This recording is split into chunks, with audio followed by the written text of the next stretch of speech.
but they're supposed to look like hand-painted bone dice. Yeah. So they're... Ooh. Oh yeah, Yeah. they definitely have that like matte white that I associate love with, that. with bones. Yeah, me too. I also love Pretty drink. Ooh. Ooh. What you drinking? Gin and tonic with aromatic tonic, which is made with Angostura bark.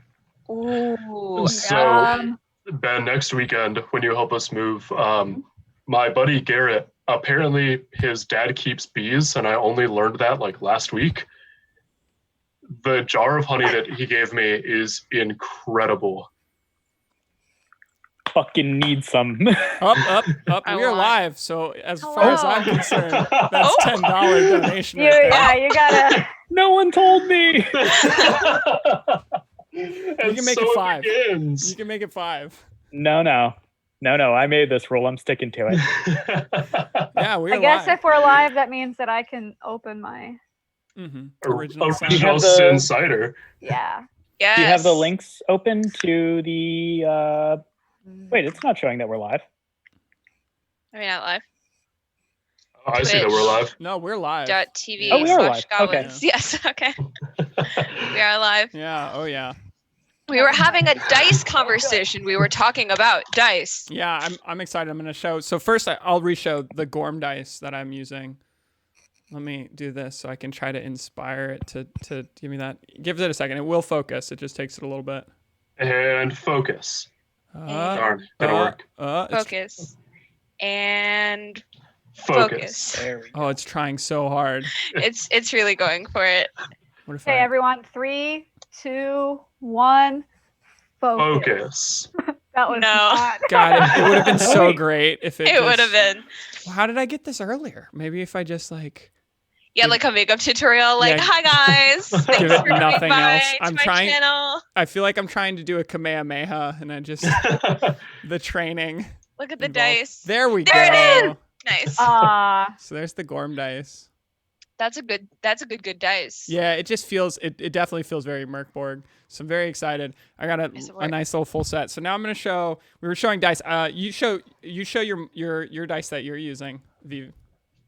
Yeah. Yeah.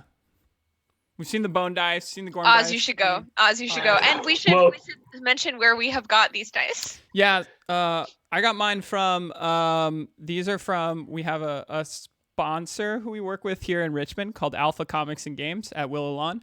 They're all women-owned comic book and game store. You should check them out. They're the coolest. Alex and Brie are the owners, and they know literally everything about comic books. So if you're looking for anything, whether it's for you or for a kid or anything, to help people stay engaged through this, check them out. It's my PSA. Alpha. They're great. Good. Right on. Oz, what dice are you using? Because I want your dice. So I left all of my other dice in Orlando last weekend. But when I came back to Tampa, I found a package waiting for me that was these Mossy Bone dice by Dakota Irish. And here, I'll show the D6 because it really shows off the skull inside. They're so pretty. You see that little guy? Yeah, I like that his eyes are through the little 6. Yeah. Just peeking out. I am He looks a little cross-eyed when he's looking through the And they also sent me a free D20 along with that. And I think that it's supposed to be like bubble gum or pearls, but it kind of looks like a brain to me. Yeah. I like the idea of it being really bubblegum and pearls, kind of like swine and pearls, but Yeah. right. It's bubblegum brain pearls. Yeah. There you go. Ooh. Yes. Even better. Alon or Bubble Oz, brain. have you guys posted the links for the charities? We haven't yet, because we don't have anyone viewing yet. Oh, we have viewers, but I can definitely drop those in. Oh, okay. Yeah, but give me 1 second. Let me just drop the promo on Discord. I can stop showing my keyboard now, which really just goes to show the odd placement of my webcam on my laptop. It's in the lower left corner of my screen. So if I tilt my screen down, you can just kind of look at my keyboard. Huzzah! And then, hey, we haven't seen what dice you're using, Ben. I'm using just like regular old generic, got them at a hobby shop dice. Show them off. Look at those. They're nice. Ooh. Oh my god. I like that. Reminds me, like all of the the flecked dice always remind me of like when I used to play Magic the Gathering. This is like a really old, I forget which one that is. Yes. I think that's Ravnica. But when I used to go and play Magic the Gathering draft tournaments, Ooh, nice. and they would give you like 1d20. I have like Yeah. 70 of these, like so many. Like because they're heavy and big. They're like slightly bigger than a normal. Yeah, my favorite D20 is a roll down from 2017 core set, I believe. The core. Yeah. Yeah. Oh yeah. That was good. Peak. That was a good year for Magic. That was a good year. Yeah. So was 2014. The 2014 core. Yeah. Beautiful, because that was when Innistrad had just come out.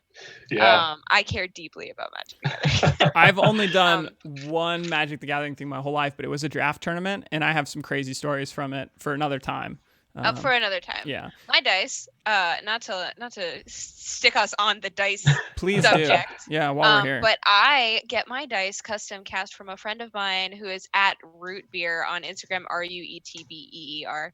And they worked with me to do a giveaway last month.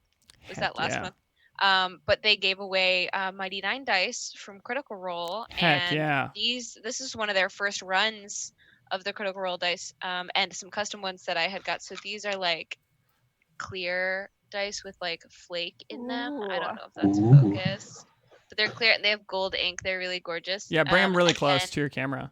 Really, I don't know if that. I feel like I need to you get a little bit more commission texture. somebody to make some orange dice, because right now I'm using my dice for my typical D&D character Pavo, but I want orange dice that have like teeth in them. If you make orange dice, if you make orange dice, please have them make the 20 an orange. Okay, listen. So orange dice where it's like the little plastic toy oranges with teeth. Oh, beautiful. In each die, you have like a little plastic orange and like one or two little teeth floating around in there. That feels correct. Yes, it does. For orange. That's what I need in my life. Here's the dice I use for my for those of you who don't know, I have a podcast that's been our DM is one of the owners for Alpha. That's how we started our partnership a long time ago. In my old apartment where we first started recording our podcast. It's called Quid Pro Roll, QPR, Quid Pro Roll. Yeah, and we were really lucky. Before all this happened, we hit our year mark. We did a live show, which sold out. Actually, we went above capacity, and we were glad a fire marshal didn't come up. And we got over 10,000 downloads in our first year, so we were super excited. So one of the things I did to celebrate was I bought Johannes dice. So here's my... Yeah, nice. Here's my Johannes dice tray, and we'll open this up. I should probably turn off my background for this because I'm so excited about these. I think I cried when it came. Oh right, I can turn it off over here. Who knew? We'll flip to this one real quick just for fun. It's my favorite. It's my favorite background. Yes. Okay, we'll Everyone remember to wash your hands. Right. So here's my let's make sure I don't throw them everywhere trying to pull the magnet off. Here's my Johannes dice. He is a halfling paladin. Ooh. Good. Oh. Those are pretty. Oh, They're those are good pretty. paladin dice. Like I love blue pally dice. Yeah. Yeah, he is confidently wrong. Yes. But he just wants he's motivated by friendship and nothing else. I love this. And to help plug that Like podcast a little Gallo. bit. Yeah, like Gallo. To help plug that podcast a little bit, in the first 4 episodes, you will learn a lot about wrestling. You will. Yeah. One of our players is his character is Charles Gravy Boat Barnes, ex-professional wrestler who's trying to refine his love for the sport. Oh man. Yeah. So, Gravy It's like boat. a story of my life. yeah. Gravy Boat. And then we have Solinar, our heartthrob / troubled boy, and we have Eek, the kobold wizard, who used to work as a plumber for rich people who were casters, and they kept their level 1 spell books by their toilets, and he slowly taught himself to be a level 1 wizard and adventures from there. So as you can That's tell, beautiful. it's a very serious podcast. Yeah. Back to Gorm background. Gorm. I love the Gorm background. Yeah, So I went through a lot of backgrounds. I'm now, especially because I'm running a good number of online games as a professional DM.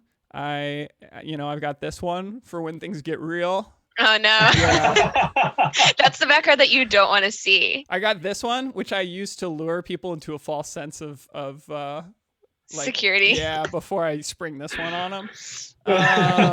I've got, let's see, what other fun things do I have in here? Oh, I've got this one. This one. That's a mysterious one. That one. That's a good one. I haven't used it yet, but I'm really The excited. quest. Yeah. I really want those to be like space brain jellyfish, not regular jellyfish. Hey, what is this person trying to tell? Welcome everybody to our Mörk Borg Welcome. stream. Wow. Yes. Hello. How convenient. Thank you, stranger. I appreciate it. I think it looks better over there, actually. Oh, well, so. Well, with that lovely welcome sign, I think it's time that I run through the preamble and we do our introductions. Heck yeah. I dropped the links already in chat for our charities, but at any point in time, you guys can donate to the thing. We split it between the two charities. If you can't pick one, you can donate whatever amount. We split it between the two.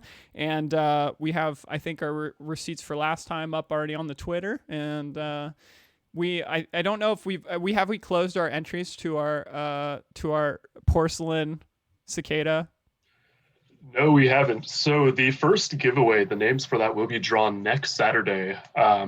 Kim and I will be moving, and Ben will be helping us. So we'll have that Saturday pretty darn occupied.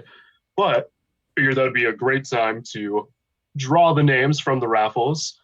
And also, Alon, you mentioned maybe having Violet on the show and talking about your process for character creations. I would love to. I would love that. Yeah. As you know, I make so many OCs and Right. post about them constantly. I don't make a lot of OCs, but I make tons of NPCs as a professional DM, and I have a lot of thoughts on how to make a compelling NPC for your campaign. So I think between the two of us, we have a lot of great experience to help you really flesh out any campaigns that you're either playing in or running during the quarantine. Yes. So Yeah, I'm I gonna leave think the stream that open while I'm helping you move, Oz. heck Yeah. Yeah. So, I think that is like a perfect way to put the brains together. I also DM. I'm just not very good at it, so I'll be like absorbing like information from you as well. yeah. And obviously, as much as I have lots of player characters, I don't get to talk to them too much about their process, because the way that I DM as just with Goblins and Growlers is I'm DMing so many different parties all the time, and it's very rare that I DM the same like group of people regularly. So just because of the nature of trying to create inclusive tabletop gaming, and that means creating spaces where anybody can come and play. And trying to keep it from becoming ever like clicky. So I think it's going to be super cool to get a good insight into somebody who makes as many PCs. And yeah. So from a DM side, so it should be super fun. Join us along with the raffle, which we will Yes. do for the porcelain. Wait. Let me preface this with absolutely limited run, will never be done again, illegally imported porcelain cicadas. That's correct. And so about the openness of the donations before that, so the donation window will close the night of May 15th. So midnight that night, technically May 16th, if you want to get on my case about that. If you donate outside of the streams to either one of these wonderful charities, send a screenshot of your donation receipt to the Twitter for Save Against Disease @DiseaseSave, and your name will go into the raffle.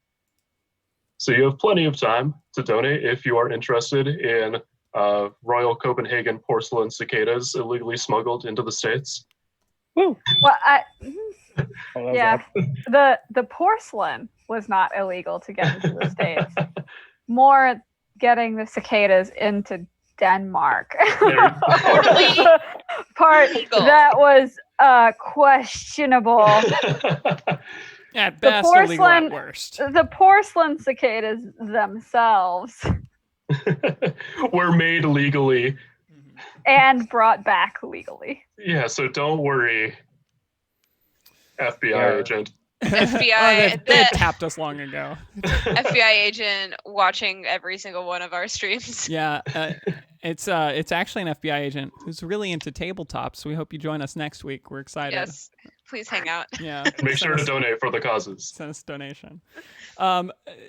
Do everybody want to introduce themselves and their character, and also where to find them? Yeah, so I'll introduce the game as I do every week. Those of you that are here for the third time, you already know that this is Save Against Disease, a live play Mörk campaign for charity. I'm Oz, he, they. I can be found on Instagram and Twitter at the Viking Cosplay. I cosplay large bearded men, and I make art sometimes. My name's Alon. I am at the Dungeon Meowster for the fundraising campaigns I run for homeless cats and at-risk cats.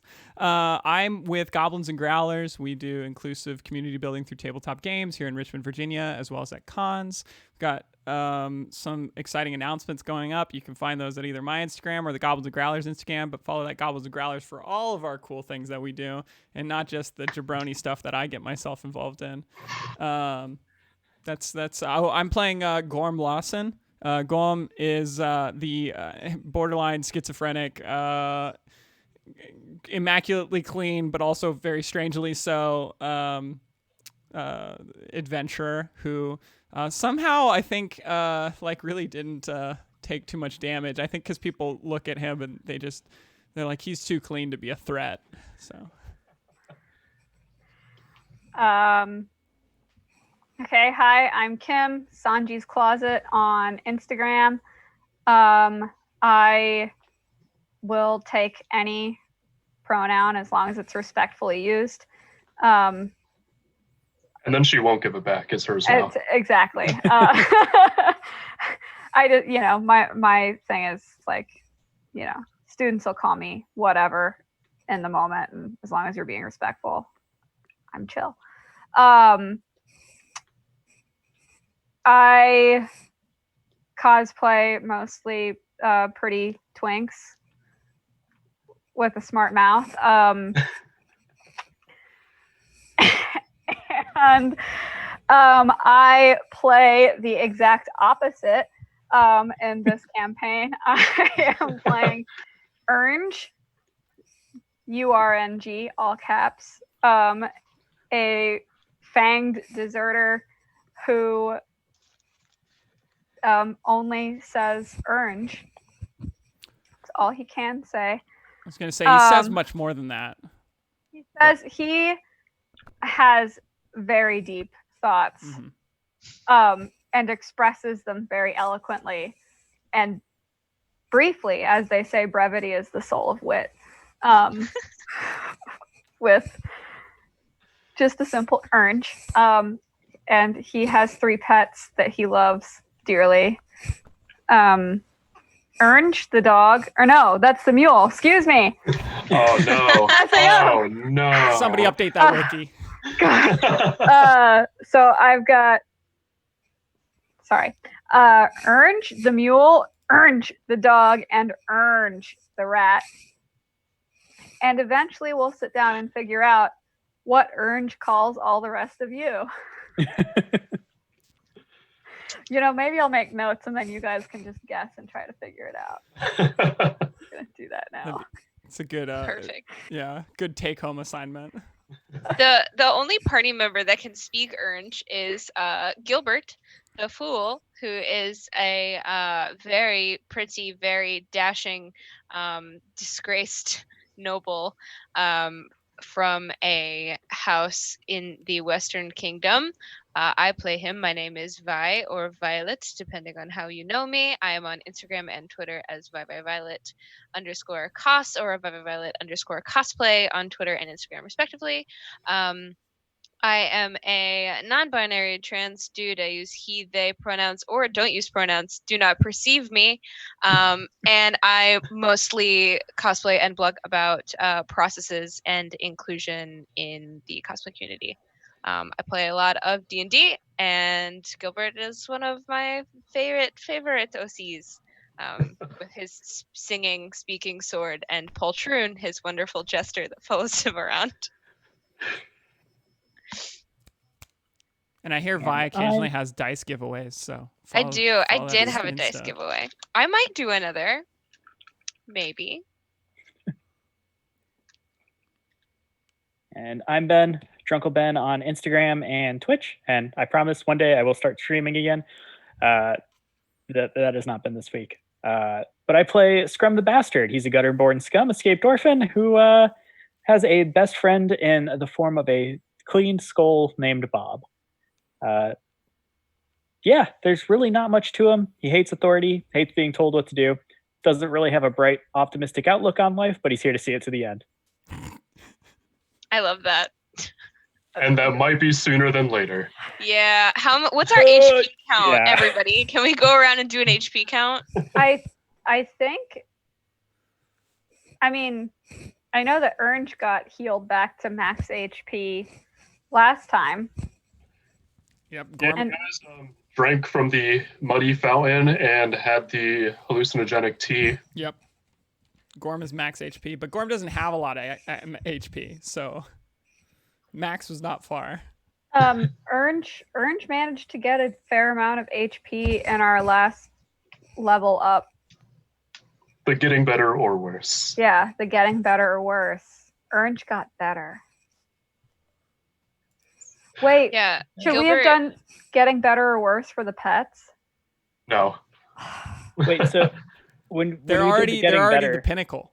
Yeah, you can't get better than a rat. That's fair. When we did the getting better, I know the max HP goes up, but do your actual hit points go up by that amount or no? No. Okay. Nope. Well, I'm at whopping 4. Oh yeah. Wait. Okay, I so healed. then I'm at 13. So Which wait, is my when old your max. HP goes up, the actual hit points that you have don't go up with it. Yeah, that was No. DM ruled. I didn't realize that, and I don't even remember what I think. Okay, if I was healed to max HP before we did that, all right. I think I think luckily you were. it didn't erase all the way. I also don't think you took too much damage. I did not. Perfect. Yeah. Orange is doing okay. I'm gonna open. I have a Google Doc character sheet because I'm crazy. If anybody wants that, you can always ping me. You're not crazy. That's a great idea. Ooh, those are pretty, Ben. Yeah. It's glittery on the inside, Ooh, which is yes. important that it's glittery on the inside and not the outside and not getting all over everything else in the room. Mm, Yes. Although So, I feel like people who make dice that have glitter in them, you are taking one for the team. Thank you. mm. All right, their workshop's got to be a disaster. Workshop. They're past the herpes of the craft world, Yes. and they're into just much, much deeper territory. We are saving against too disease, and glitter is a disease. We are not going there. Okay. I mean, so before I recap the last session, if you'll notice in the chat, you'll see that Drunkle Ben tipped $10. That's a rule that he created and then probably forgot about, where I didn't know we were live. to keep us in the world of PG-13, if any of us slip up and say a bad word, then we have to donate $10. I thought it was specifically the bad word. Yeah. Well, I was gonna say there's a couple others. We can just. We'll know. I think we'll know. Yeah. Yeah. And then, we should talk about these incredible charities that we're supporting. Alon, why don't you start us off? Hey, the charity that we chose here in Richmond, Virginia is Feed More Food Bank, who, if you're following the Richmond news, have been doing some really amazing stuff, and I'm really glad they're getting recognized for it. They're also working with some other local food bank and food desert charities to provide food to people in need. Recently, they went to a little further out community than they're able to usually support because of the amazing donations from you all and others.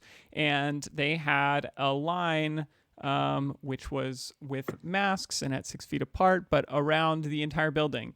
So this is something that a lot of people really need right now. The support and help right now is something that is going a really long way.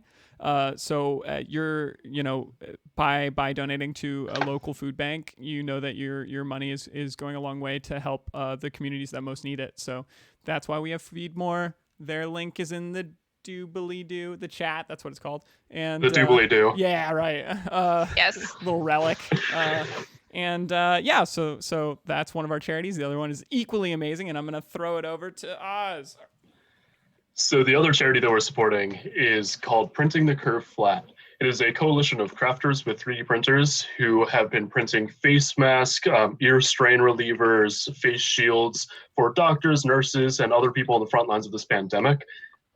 They started off fairly small here in Florida, but they have drastically expanded. When I checked the Facebook page last time, there was someone from Toronto who was posting their prints and how many they've donated. There are people in Texas, New England, all over the place. It's a fantastic group of people, and by donating to Printing the Curve Flat, you help give them funds for their supplies so that they can continue to print these amazing materials and masks and things for the wonderful people on the front lines. And then, Alon, do you want to give the content warning for this?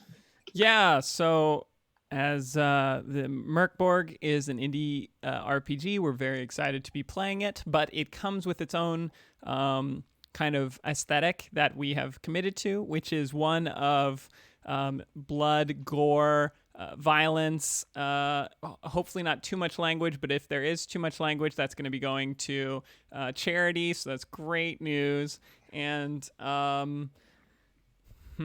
probably some leans into satanic sort of ritualistic things like that. So that is going to be throughout this game, just as a content warning to be aware of. Thank you. Anything I missed? Anybody? I think we're good. I think we're good. And of course, if anything is going to happen that's going to be more severe or triggering for people, we will make sure to give a content warning beforehand. Usually that'll fall onto me if I'm aware that they are falling into a situation that might be like that. Yeah. And yeah, I think that we're all ready for me to sum up the last game. All right, so last week, where last we left off, our motley crew of heroes managed to find the missing child from the Cathedral of the Two-Headed Basilisk, Alden, and were also able to defeat Lord Jessica, the flail-wielding, tattooed man built like a grizzly.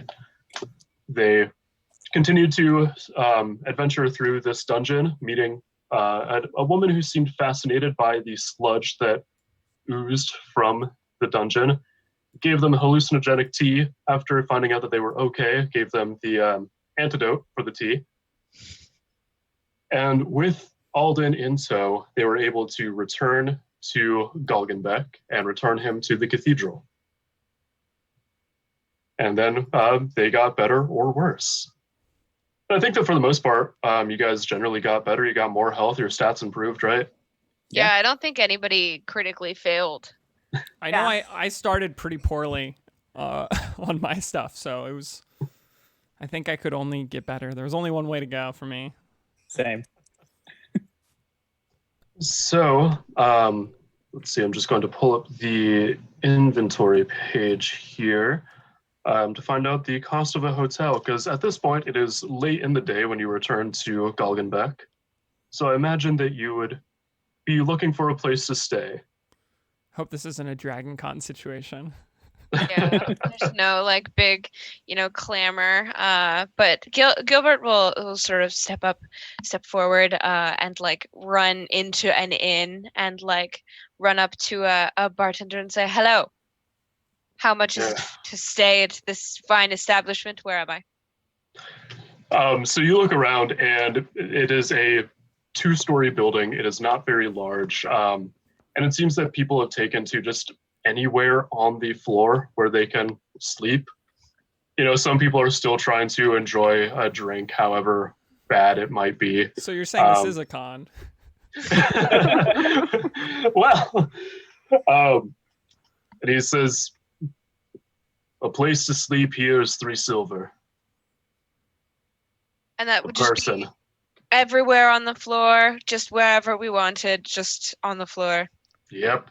All right. How much for an ale? 1 silver. All right. Come on in, guys. And he's gonna like wave in. With the monkey on his shoulder is going to wave in the dog and the mule and the rest of the motley crew, like into this enclosed space with like no animal pens, just like a farm basically of animals and skulls in tow. The traveling menagerie. And Yes. the man behind the bar says, okay, the dog, the rat, the monkey are fine. The mule's a little bit too big. That's valuable sleeping space I could be earning off of. So either pay for the mule or tie him up outside. Orange. Orange walks up to the bar and explains that the mule is very important. They have a very deep connection, and it's some of his only family, and asks how much it would cost to let the mule stay in the inn, by saying Urge.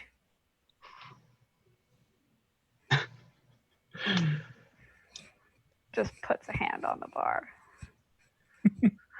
Yeah, Gorm nods. We also Gilbert also nods and it's just like, well. The man behind the bar said, he looks around between the lot of you, and says, if the mule's sleeping inside, that'll be another 3 silver. And and he points at Orange and says, if you're looking for any citrus, you might have luck in the market. Orange pulls out 2 silver because he's bargaining, and he puts it on the bar. Orange. You're a little bit shy for yourself and your pet there. He scoots, pushes the silver across the bar and pounds the bar. Gilbert walks up watching this exchange and puts 10 silver on the bar and just goes, for the lot of us, if that would suit your fancy. So 12 silver total for all 4 of us and animals. And Paul Troon just kind of sighs at the amount that you give and realizes that he was not included in the count. Ah, shit. And he just grabs 1 more silver and puts it on the table, pink. The barkeep squints and says, make it 12 and you'll be good. You strike a hard bargain, but I got a business to run. I understand that. Grabs flicks another silver over his shoulder and goes, to the market, boys, and leaves. And the man scoops the money into his hand off the bar and says, I'll keep some spaces open for you. Orange points at his face you better, or you're in for a world of hurt. He just goes and backs away. Well done. The bartender just looks at you, just utterly confused. All right. I think Gilbert is gonna head towards the market. Was there talk of trying to find armor at some point, or am I insane? I think maybe you were talking with Poltroon. Was I talking to Poltroon, perhaps, about getting him some health? Because I don't have his health. He is not healthy on my sheet here. Well, before we run into another large situation, do we all have enough rations, or are we going to look for further work? Because if we're going to be paying for a night in here, then I think that we should probably look for something to do while we stay in this town and avoid being caught again and hung from the gallows. What do we say? Orange. Sounds like a plan. DM, is there somewhere where we could find a message board or something? Would there be one inside the inn, or are we just jamming? Are we in Galgenbeck? Yes, you return to Galgenbeck. Okay. So we're this capital city. Kinda. There's not really much of a capital city. This is a large city compared Right. to others. We stride outside and it's bustling. It's late into the evening, so things are like starting to close up and stuff. People are starting to return to their homes. The rioters in the street are getting wary and finding a place to slumber. Even rioters need to sleep. Exactly. And the poor people out on the street are, begging at the people that walk past.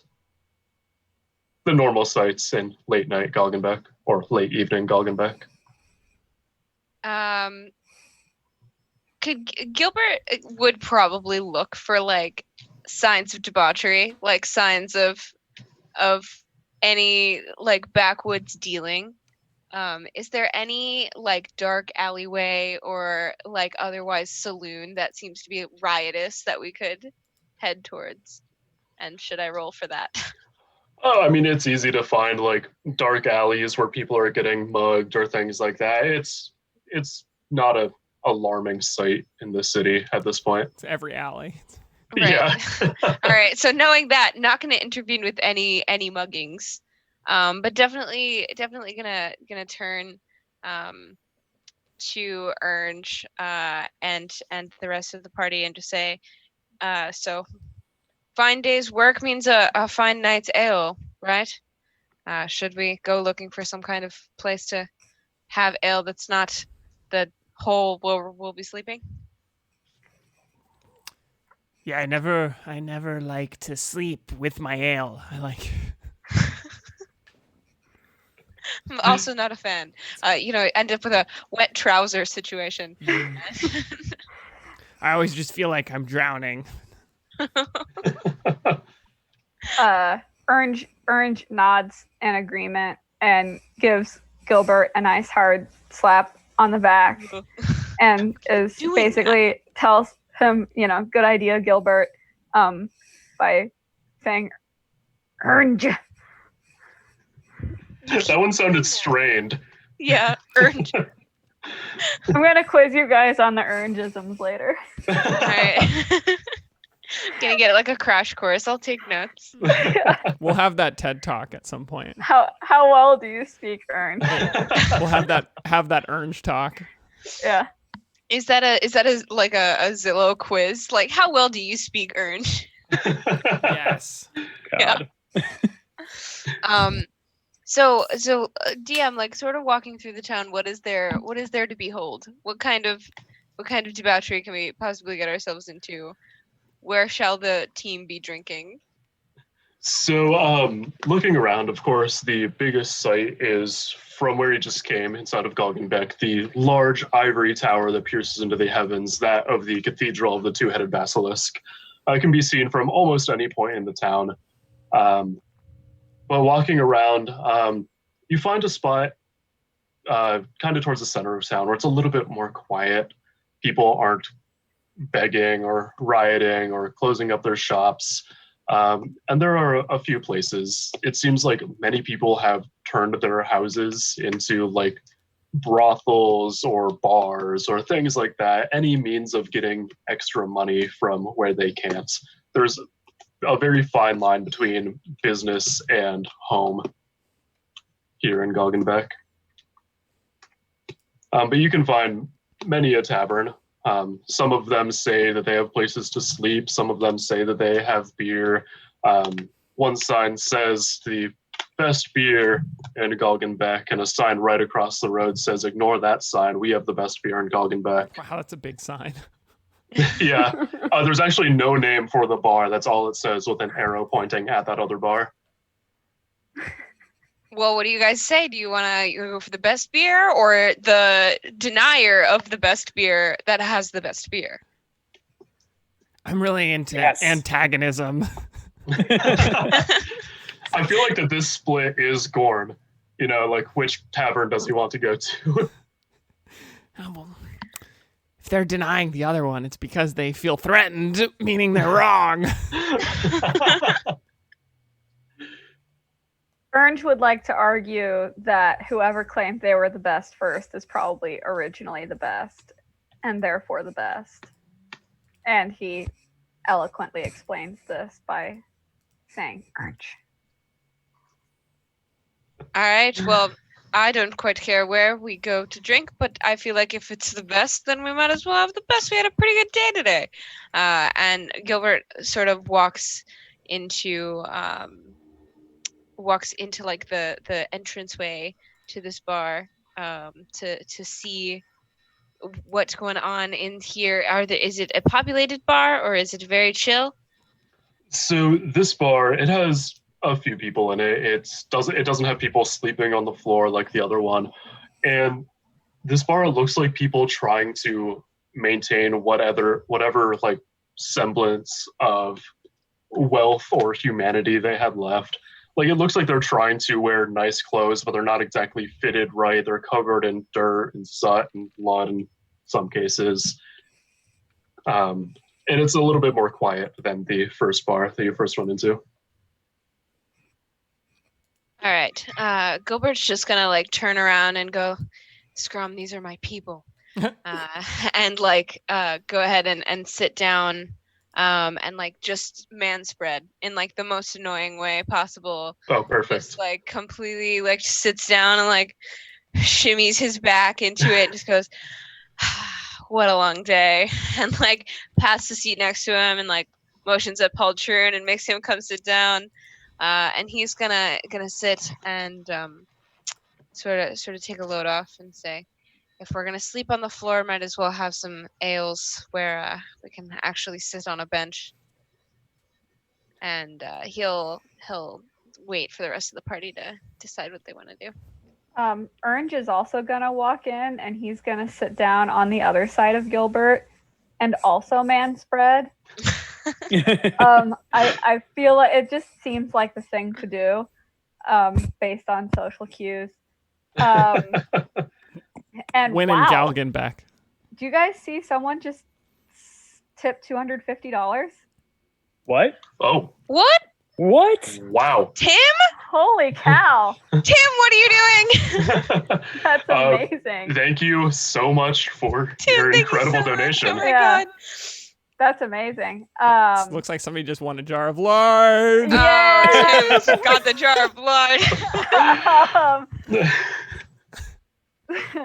Tim, you're amazing. Tim, thank you so much. And That's so good. you will have a jar of lard. Can we say that was for Orange's impressive man spread? Yeah. It Like must that- have been. Oh my god. Pick up 3 Tim, seats. I'll message you when we're done. Like, oh my god. That's insane. That's so good. Thank you. Or should I say Orange? Yeah, thank you. So Orange is gonna sit down next to Gilbert and just also man spread as wide as he can. I feel like Orange is probably the largest in the party. So Yeah, next to Orange, Gilbert is just like obviously wayfish. Like he's only like, he's like short king, like already like 5'6". yeah. He's just like, all right, and kind of like crosses his leg to like get out of Orange's way. So at which point Orange pats the bench that just got freed up by Gilbert crossing his legs, and the dog comes up on the bench and wedges itself between the two of them and puts its head in Orange's lap. Power move. Beautiful. And Orange just strokes the dog's head. What are you doing with the mule? Did you try to bring him inside the tavern? There are places to tie him up outside. The mule is tied off outside. Okay. And it will bite anyone that tries to steal it. Joyous. Or pet Or pet it. Yeah, the mule is arguably the worst tempered of the pets. So seeing this all happen, behind the bar, there is a man with, he's mostly balding, a very far back receding hairline, and has like pale orange hair that rings around his head and a ratty orange beard. It's like, oh, hello. How can I help all of you? Hi, would you mind just getting like a round of ales for the table? And if anybody would like anything else to drink, or if you had any anything interesting that's going on here. It's been a long day. We're gonna just sort of recharge our batteries, got some rooms elsewhere, but if you had any interesting tidbits about your bar, about the town, we'd love to hear it. It's just gonna be a quiet night for the rest of us, I think. And so he like very slowly and like purposefully counts each person at the table. He's like, okay, well, a round of ale would be 5 silver. Gilbert just like throws it on over. He's Okay. feeling good, like high rolling right now. And I right, think yeah. his like noble status is starting to eke out a little bit. And is just like throwing money on the table. That's what happens when you one day you're looking at the gallows, the next day you're looking at freedom. Yeah. Orange would like to order like a shank of some kind of meat. He's not very specific on what kind. But he would like a large piece of meat to go with his ale. He's just orange.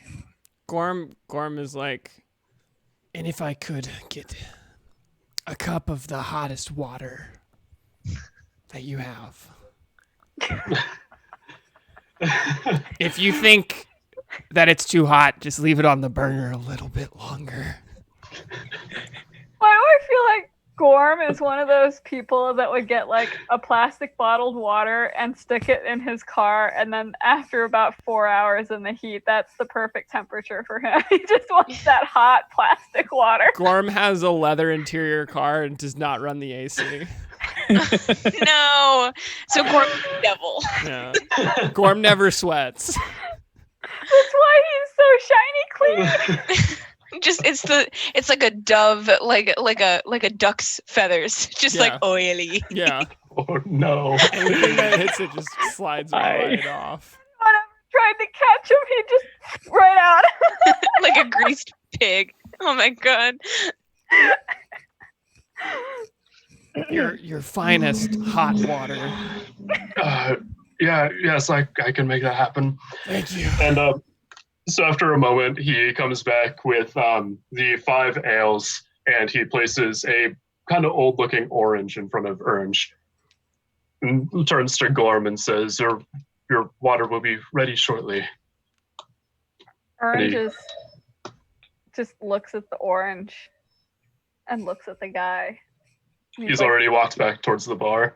You can see that there is a kettle on top of the fire behind the bar. Gorm looks over and he's like, Are you gonna eat that? Orange hands it to him. He just takes a bite like it's an apple. Orange is like, this is not the meat I asked for. Orange. And he just like raises a fist at the barkeep. Orange.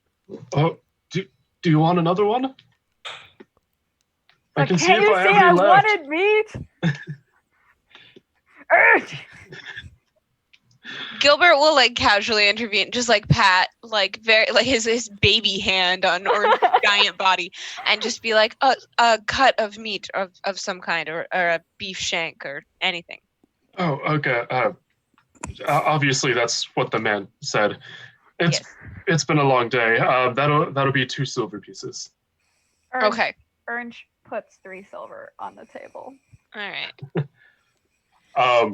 And so the kettle on the fire behind the bar is been whistling for like a few seconds now. And then Gorm whistles with it. He hum whistle like. Gilbert leans over and goes, "Gorm, your teeth." And there's just like orange peel. Like yeah, there's all. It's just like this is the toughest pear. Orange is just orange.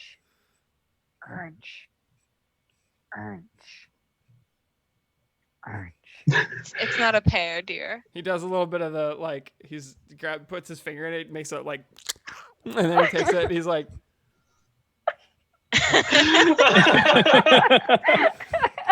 Like a little bit of juice goes. Oh no. No, you've got now. It's Gilbert just like rubs his temples and is like, I can't believe I ever left that castle. So as the kettle on the fire continues to whistle, the barkeep comes back with the plate of meat, and then he goes and carefully gets the kettle off and pours a cup of piping hot water and slides it over to Gorm. So, Orange, does Poltroon have any sort of like silk hankies or anything like that on his body that might be exposed? Poltroon has got to be like festooned, like absolutely adorned in like he's basically Dandelion from The Witcher. Like he's just like real poofy. So Orange is going to pluck a piece of silk off of Poltroon, and he's telling Gorm, you have something on your face, I'm going to take care of it for you, and he dips it into his hot water, dips the silk into his hot water, and then wipes the orange juice off of his face. Just Orange. And then he puts the silk in front of, or tucks the silk back into Poltroon's. Leaves As you go to that, Poltroon is like, no, you can keep that, it's fine. And it's just, no, it's fine. Orange. No, really. I insist. It is a gift from me to you. Tucks it into his neck. No, I insist. Orange. And Poltroon just sits there like petrified, quivering, and just pulls it out from his collar and puts it on the floor. Gilbert just looks at him and goes, Gorm takes it, and he's like, and he makes sure to get some of the sawdust off the floor, and then he pours some more hot water, just like,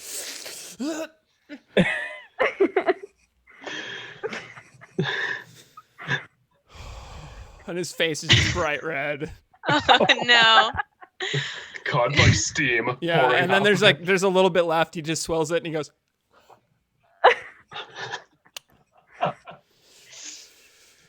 Scrum is turned away from the party at this point, and he's got his little glass of ale or flask of ale, and he's got Bob pulled on. He's, we worked hard today. We should treat ourselves. And he pours the drink into Bob's mouth, and then takes a swig for himself. I love that. Gilbert looks. Yeah, go ahead. Oh, I was gonna say, I love that everyone in the bar is just like, this is normal.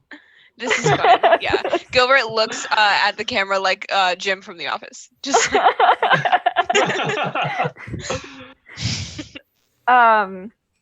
So Orange goes ahead. He can't drink properly with all of his teeth sticking out, so he pours a little ale down his throat, and then he takes a bite of the meat, and then he gives a bite to the dog, and he gives a smaller bite to the rat, and tucks a little into his pants for the mule for later.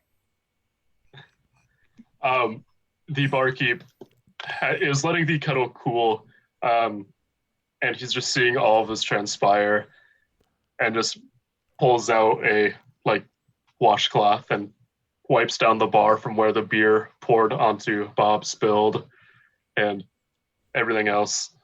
After a while of letting the kettle cool, he pours a small little dish and puts it in front of where the dog is sitting. Aww. Aw.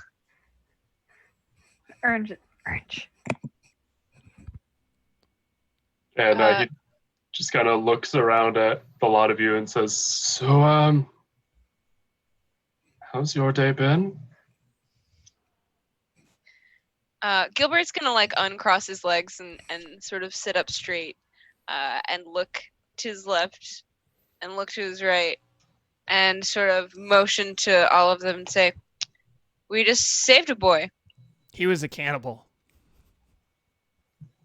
The bartender looks at Gorm, just, oh my. Yeah, we said the same.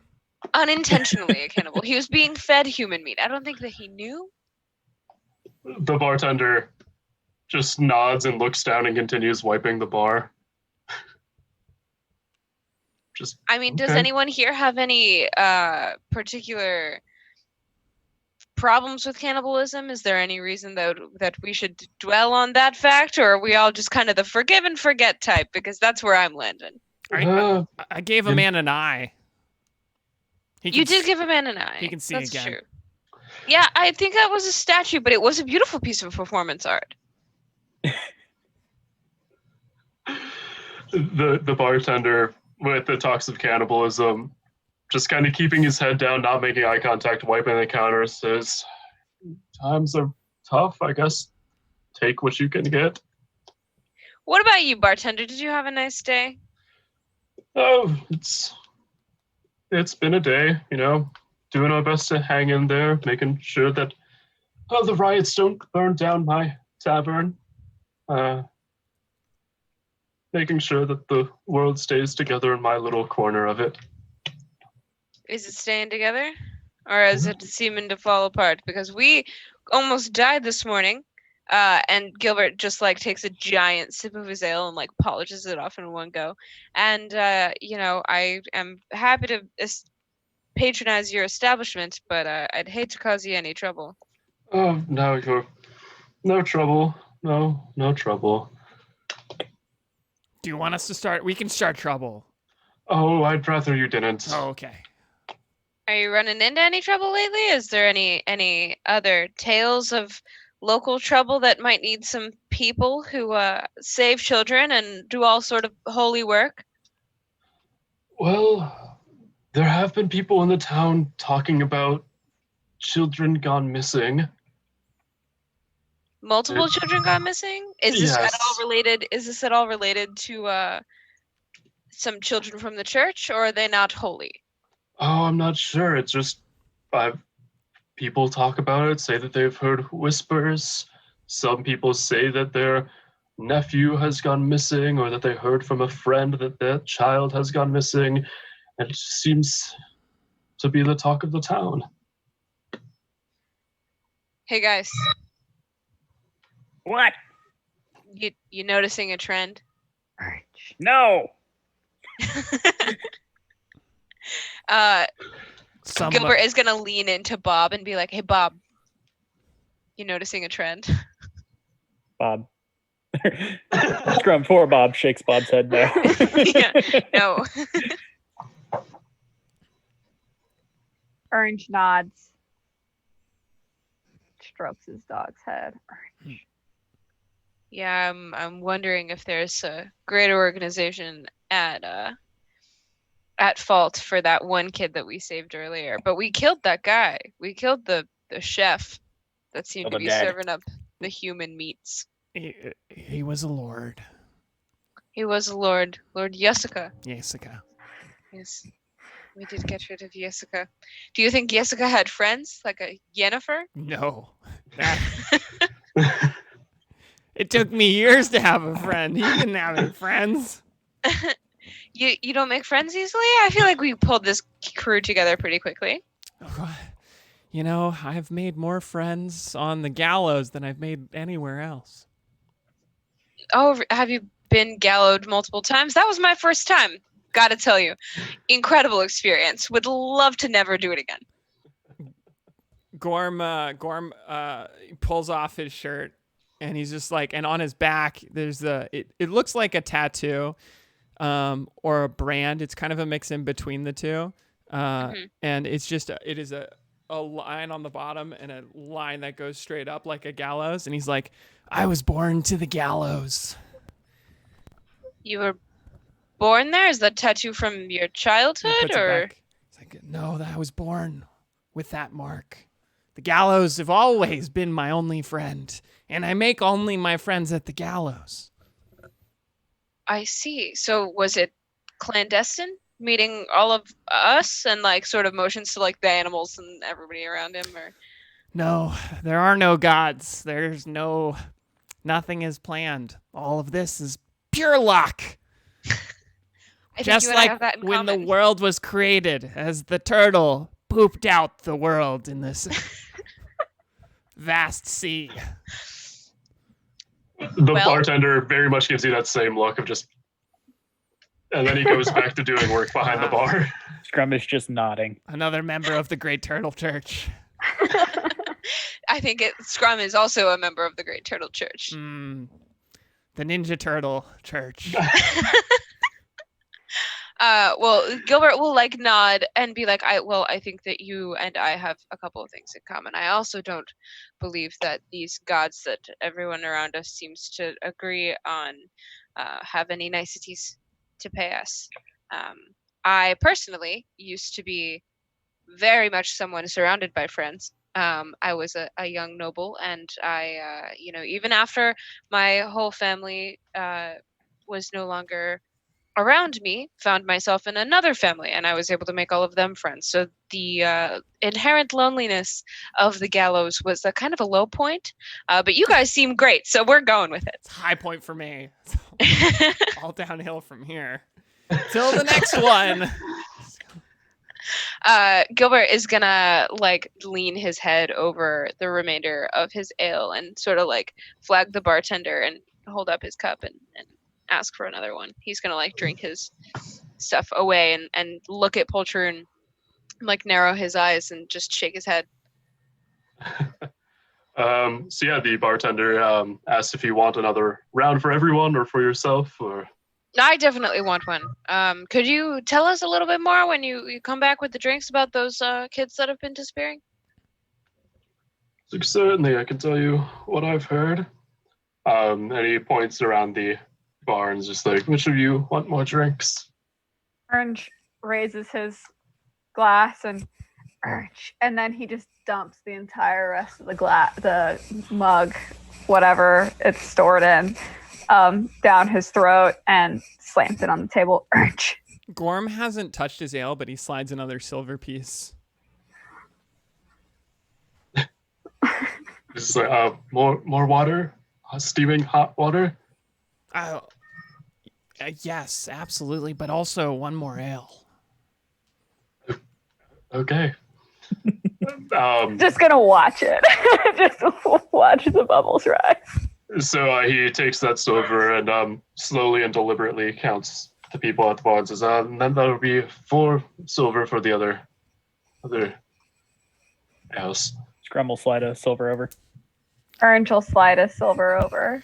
So, Scrum, as a member of the Ninja Turtle Church, the NTC, what else have you heard about the great turtle god who pooped the world out in the great vast ocean of plasma and space? None of your business. Oh. Oh. He turns to Bob. And these nosy people want to know everything. We're not going to tell them anything now.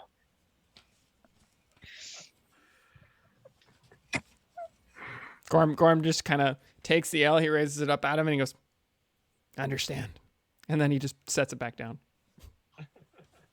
Scrum turns back towards Gorm and goes, "It was a big poop." This world is number 2. So upset. Yeah. Gilbert kind of like and takes like a big like swig of his second ale and goes, "Hey, you not drinking?"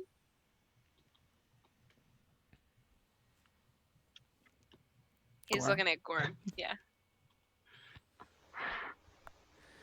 No, I'm just trying to figure out what questions it's asking me. The beer is asking you questions? It's not so much the beer itself as it is the room that the Bartender beer lives looks in. around. There's like some old wooden creaks from the wind outside. And there's still the kind of like people in the background talking. Somebody misses a dartboard and you hear a little pop of wood kind of like spray hit the ground. And then Gorm goes, "No, it's just noises. The room's not talking. I mean, it's asking questions, but it's not talking. I can't get it to talk." The bartender looks around the room, confused. Mm-hmm. Is it just this bar that seems to be talking to you, or you're usually listening out for questions from the surroundings? It's just this bar. It's almost as if There's something here. Ah! And he looks underneath the bar table to see what's carved underneath that. There's some like scribblings of things. Some people, like you can see carved in as like, this is the best beer in Galgenbeck, and someone says, no, it's not. That other place has the best beer in Galgenbeck.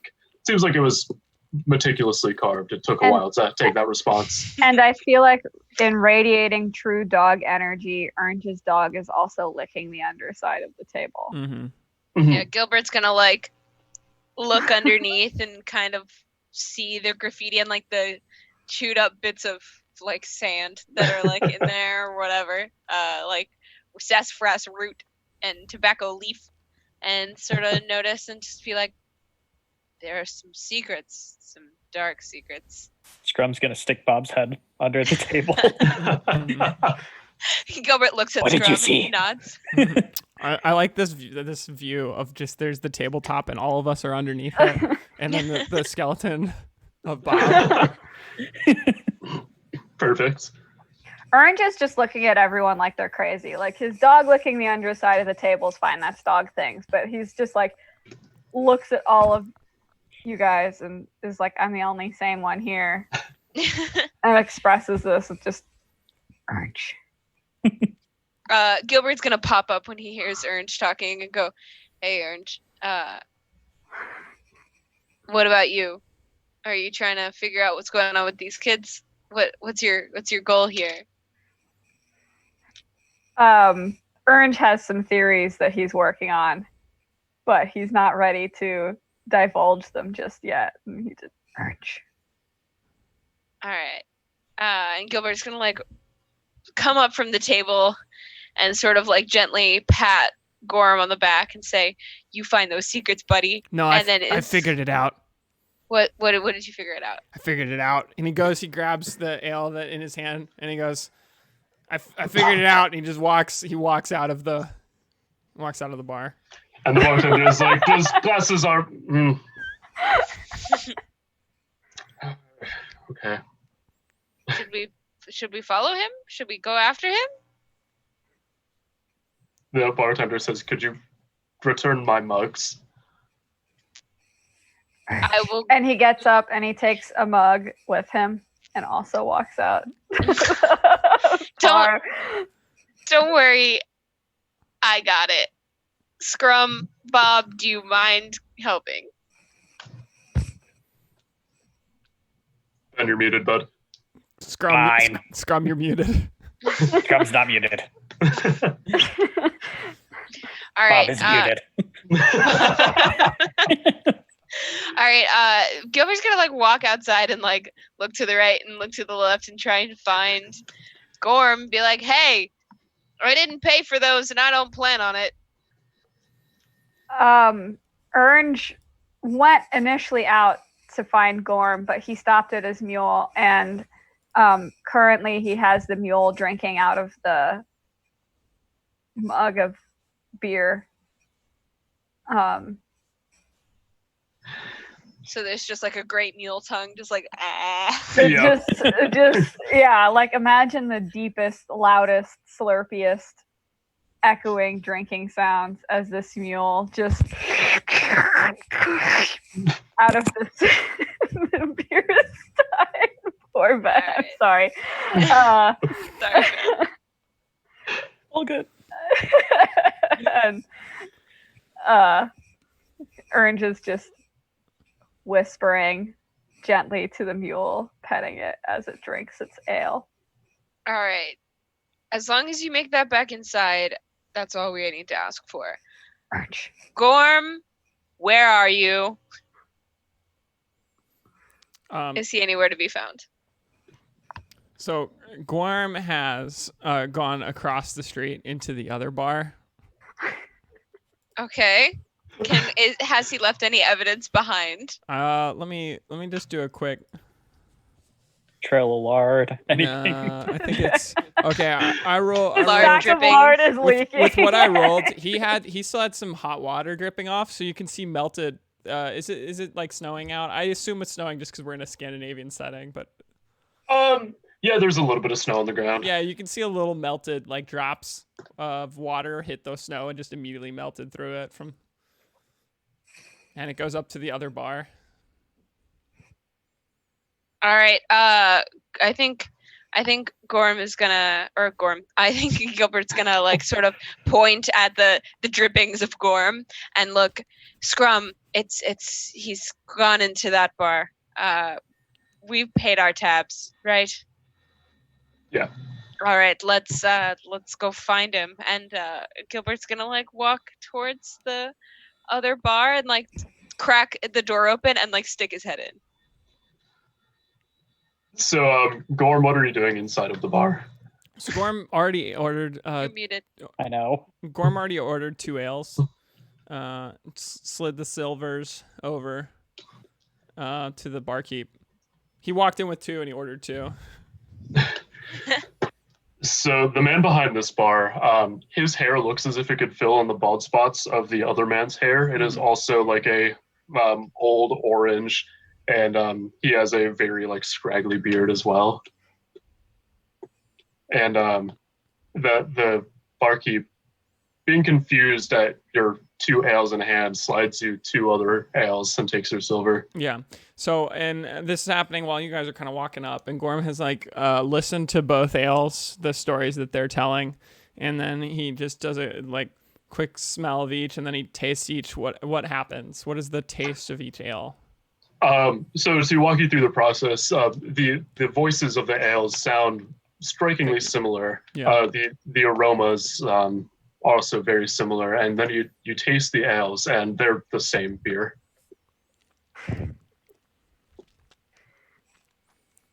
He takes it and kind of swishes it around in his mouth. He looks at the man. He takes one of the glasses of ale and he kind of like weighs it. And then he just chucks it against the wall and it explodes. There's beer everywhere. And he's just like staring at him. Why did you throw your beer? It is the best beer in Golgenbeck. It does not deserve to be thrown. I don't appreciate being lied to. And the bartender just kind of takes a step back, eyes wide. Yeah, I know the truth. Where did those kids go? What? Where'd they go? You sit here lying to me about your beer, and you expect me not to think you lie to me about everything else. Beer is sacred to the great turtle. What are you on about? And he turns to the room, and I assume, is there other patrons in this room? Yes, and they're all looking at you in horror. Yeah. And he looks at them.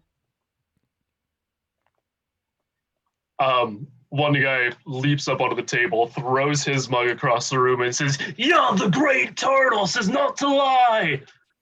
And then he turns back. Gorm does to the bartender, and he goes, "You have anything else you'd like to tell us?" The bartender is just in horror, looking between you and the man who has jumped onto the table, also spouting odd words about a turtle. At the sound of this commotion, Scrum has pushed his head through the door just under Gilbert. Yeah. And then does he put Bob's head right under his head? Yeah. Like, Yeah. I feel like Ernst, realizing that something needs to be done, he's going to take the empty beer stein. He's just going to put it on the windowsill of the tavern. And he's going to untie his mule and just going to snap his fingers for his dog to come out of the bar. And then he's going to walk his mule across the street and into the other bar. So you push have to past get Gilbert and past, Scrum. yeah. Just Gilbert's push gonna, past them. The mule kind of blows its nose at Gilbert and Scrum for being in its way. And then Ernst is going to walk the mule right up to Gorm and just, and he's just going to pick him up off of the bar or the bar stool and put him on the mule and then just walk the mule out of the bar. The whole time, Gorm was put on the mule backwards because the mule was ready to go Absolutely. straight out. So the whole time, Gorm is just on the mule backwards, and he's just like, Is Gorm still shirtless from showing off his birthmark? nah, he put his shirt back on. Okay. Oh, damn. And Orange is just like waves at the bartender and is like sorry for the trouble and naturally says all of this with just a very definitive Orange and leads the mule out of the bar into the street. The bartender is just looking around in horror. So, Gorm, did you throw one of his mugs or one of the mugs from the tavern across the road? Give me 1 second. 1, 2 is his. 3, 4 is across the road. I threw one of his. Okay. Yeah. I have the other 3, I'm guessing, in my hand while I'm like,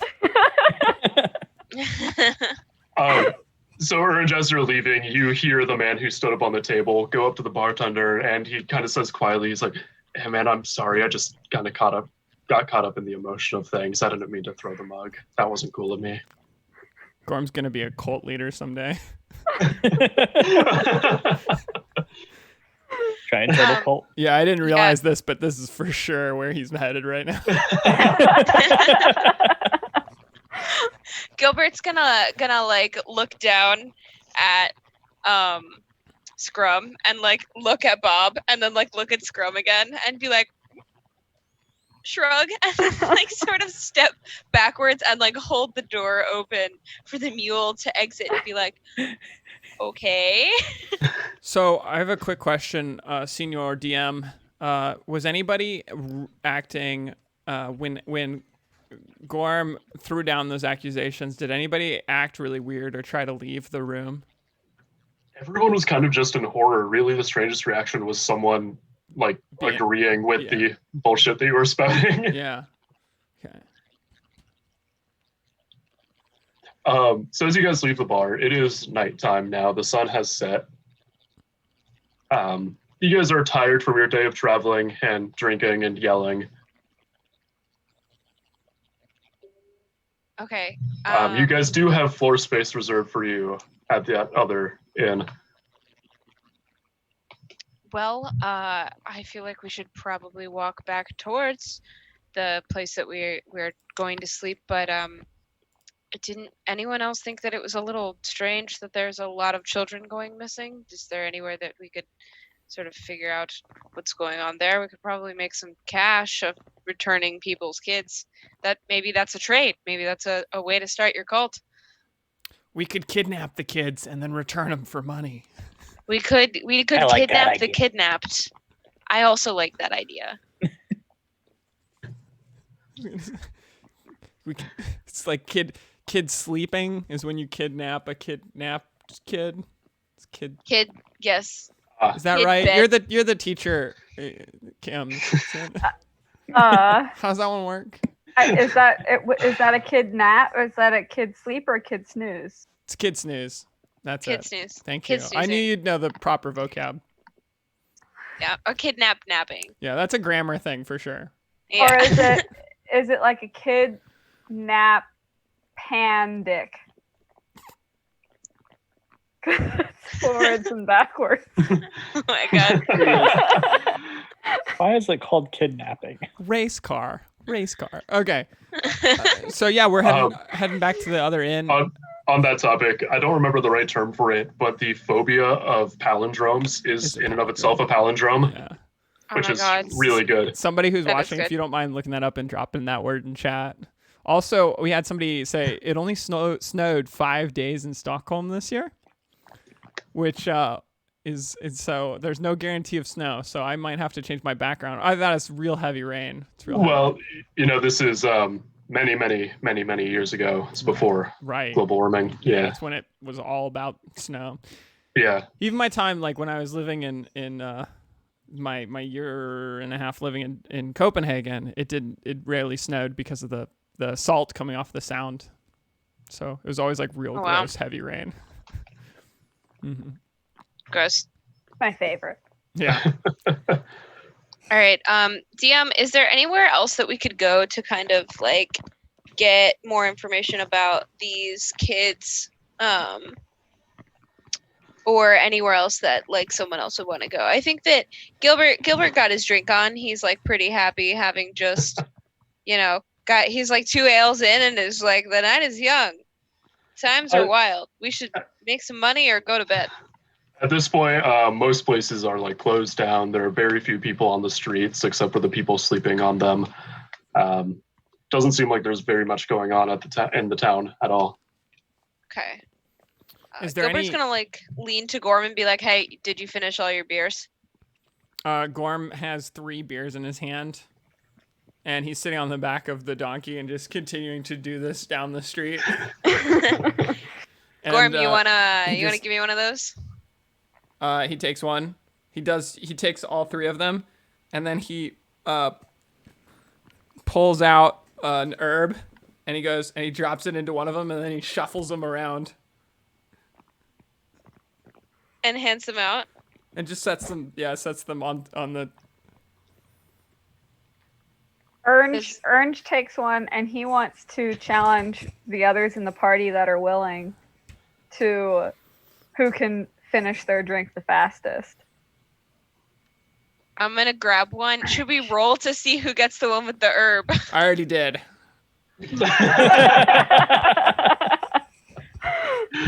All right, I'll take. Gilbert's gonna take one for sure. Scrum will take one. He's gonna like lift the tankard, go Ernst. So yeah, Scrum? I'd say you guys make toughness checks for your chugging ability. All right. Okay.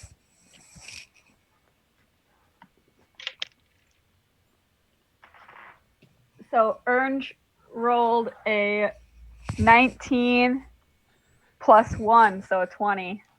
Gilbert also rolled a 19 plus 1, so 20. Scrum rolled the strongest of 5s. Yes. So Ernst and Gilbert slam down their tankards at the exact same time, and Scrum is still just kind of nursing it. I'm glad. So that was a Constitution roll. Yeah. Does that count as resistance to whatever I might have done? What kind of herb do you have in your inventory, or was it just plucked off the ground? Oh no, it was plucked off of the when we were in the greenhouse. I told you I grabbed some. Oh. Whoa! Yeah. So that is not a Constitution saving throw. It just affects whoever drank it. Okay. I- Who drank it? I do want to say that when Ernst and Gilbert finished at the same time, Ernst kind of watched Gilbert drink until he was almost at the end of his glass, and then Ernst just poured it down his throat. Mm-hmm. So All right, Gilbert just like and is like really trying to muscle through it, but like he's not as good at this as he seems to be. everybody choose a different number, 1 to 3. I've already rolled. I rolled initially which one it's in. 2. 3. Gilbert. So All right, Gilbert, you are healed for 6 health. Oh, very nice. I'm at max HP, y'all. Can I overheal? Is that a thing? No, it's not. But as you are stumbling back to the inn where you have your floor reserved, not only is it like normal, like drunken, wobbly, but the buildings around you kind of seem to, as if they're starting to melt. The road in front of you just starts to sway and weave. You look down at your feet and it looks like you're floating above the ground that just falls farther and farther beneath you. Wow. Gilbert is like trying to like press his feet through the ground because he thinks that he's floating. He thinks he's like really extending them. Yeah. And it's like grinding his toes to the dirt and just be like, you know what? Today could not get any weirder. I am flying now. So what do you think? What do you think, babe? What do you think? And he's gonna take out his singing sword, the talking sword, and he's gonna like brandish it in the dirt, be like, "Look at this! There's nothing beneath us. Isn't that cool? I miss you." And is gonna like try and fish at the ground with his talking sword. So I do believe that ow, as he starts to fish at the ground with your sword, And also what Gilbert sees, as you like press your feet against the ground, it looks like your legs just extend farther and farther, and you're just really high up in the air. Whoa. But then as you poke at the ground, in real life, you're just poking the sword at the dirt. But to you, it looks like it's forever away. Mm-hmm. And the sword is just, ow, ow, sir, please, ow. I'm hurting you. There's no way. It's just air. It's just air. And he's like whapping it around as they walk. Oh, I'm sorry. It's cool. It's fine. It's cool. Do you wanna? Oh my. What do you want? What do you need? Scrum would like to practice social distancing and stay 6 to 10 feet away from Gilbert. He was in the middle of the road, just swinging a sword around. Orange, after a minute, is gonna walk up and he's just gonna like gently grab the hand that's holding the sword and pluck the sword out of Gilbert's hand. And then he's Orange. No. He's like, no. That's very important. He's like, no, Gilbert, it's fine. And he just Orange. He picks him up and he like puts him across the mule's back so that he's like laying on his stomach across the mule's back. No, please give me the sword. I miss him. Please, come on. Gilbert, as Orange says his Orange, being the only one that speaks fluent Orange in your mind, Orange, I've never said Orange this many times in a row, just has this beautiful, like deep, sultry voice and is just like, no, I'm going to take this away from you right now. It's okay. No, I understand. I know that it's okay. It's cool. It's just he put him back. Like I promised I'd keep him with me this whole time. He's like very clearly speaking like in very slurred tone of voice because he's 3 beers, like 3 tankards of ale deep and is now high off his rocker.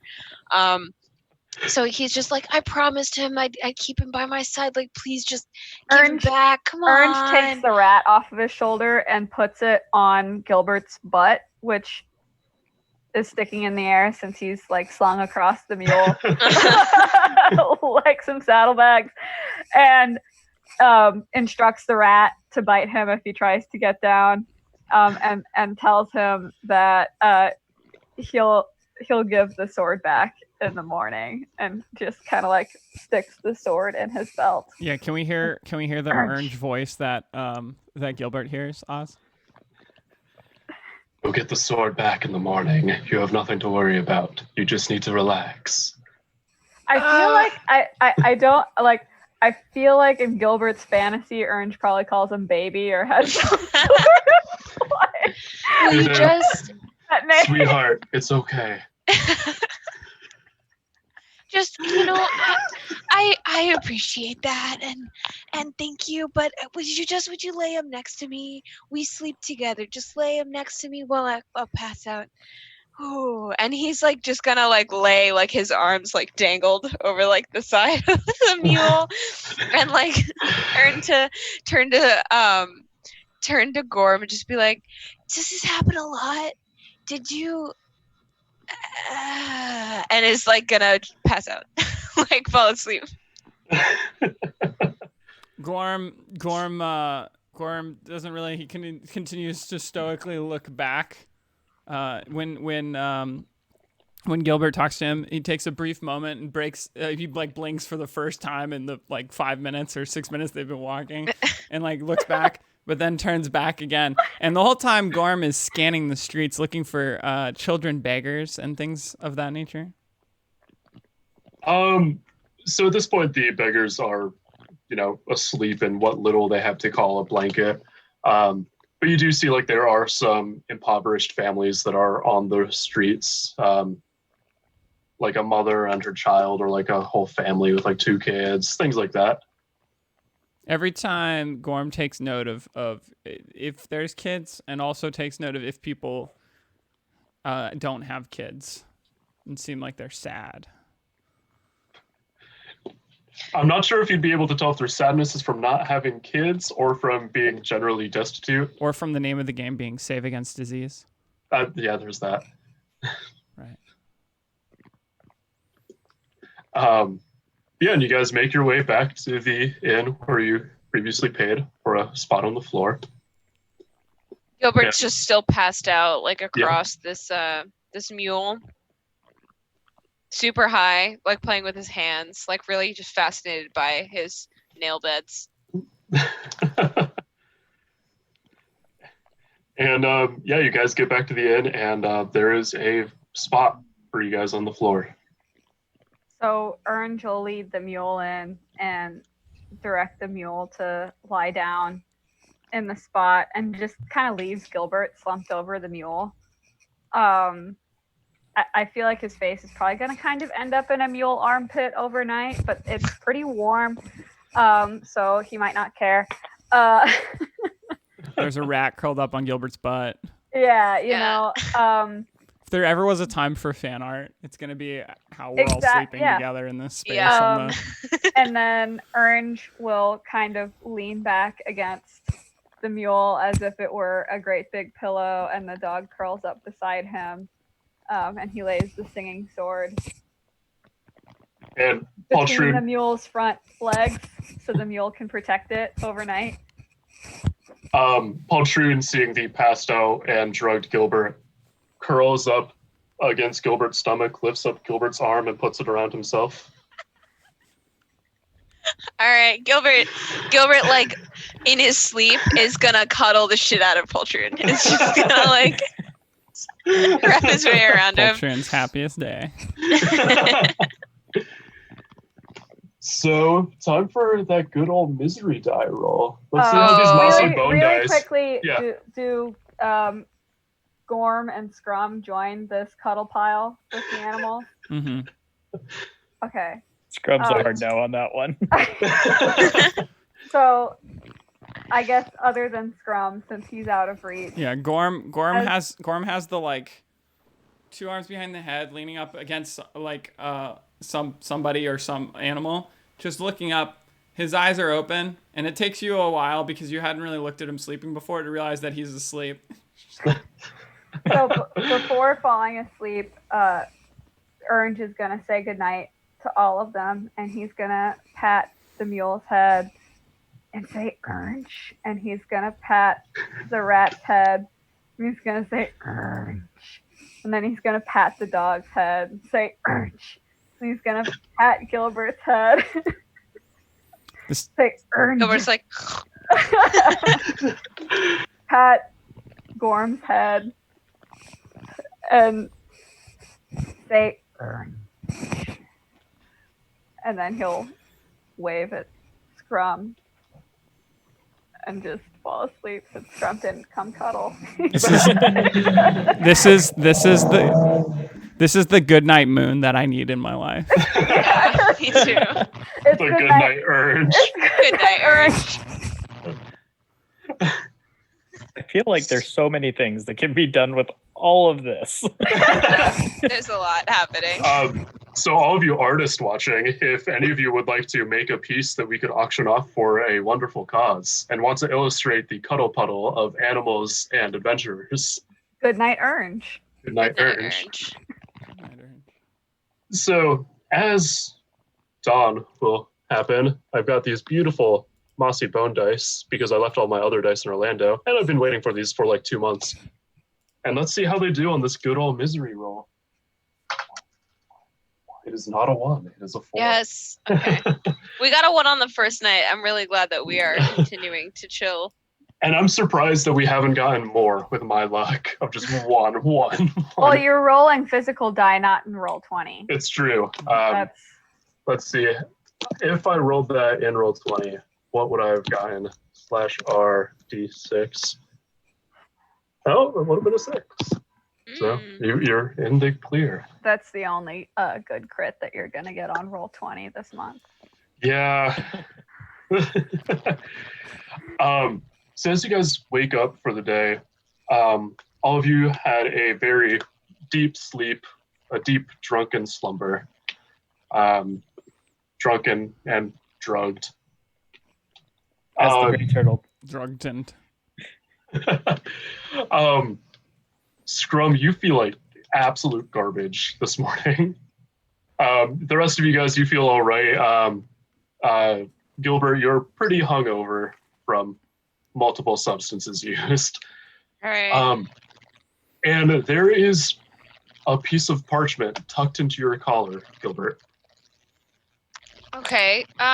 First of all, Gilbert's gonna wake up and like notice that he is like wrapped like Christmas wrapping paper around Poltroon, and is gonna be like, "Gah, where's my sword?" And is gonna like push like worm his way off of like where he is with Poltroon, and The like rat sort is of look still for the sword. asleep on top of Gilbert. On his butt. He will like gently like pick up the rat, put it down. And, It chatters sword- its teeth happily. the sword says, "Sir, I'm right here, underneath the ass." It's on top of the ass, underneath the ass. There's so much going on. And I'll like go and pick up the sword and like sort of like wipe off both sides of it like with his the bottom of his shirt a little bit, and then like, I'm so sorry, and like put it in his belt. And he'll notice the little piece of paper tucked into his collar, and he'll take it out and read it. What does it say?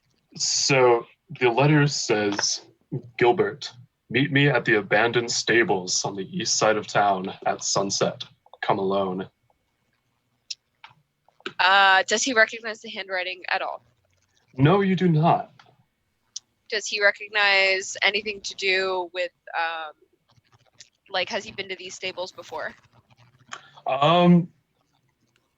He doesn't really have a reason to have gone there. Okay.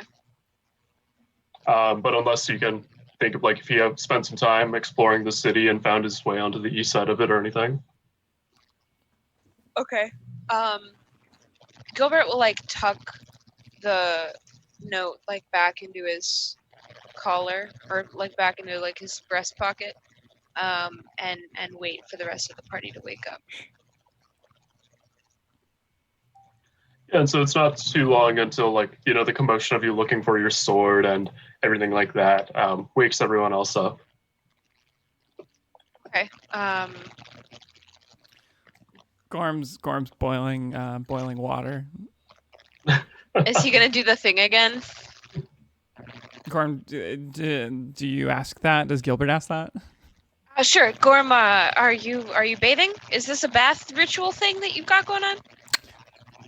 Feeling parched. Oh, I see. All right. Well, I'm gonna get cold water. I feel like death. How are you feeling? Gorm, when you say cold water, he goes like,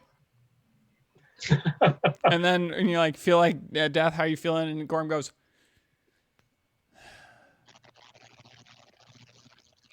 I don't know.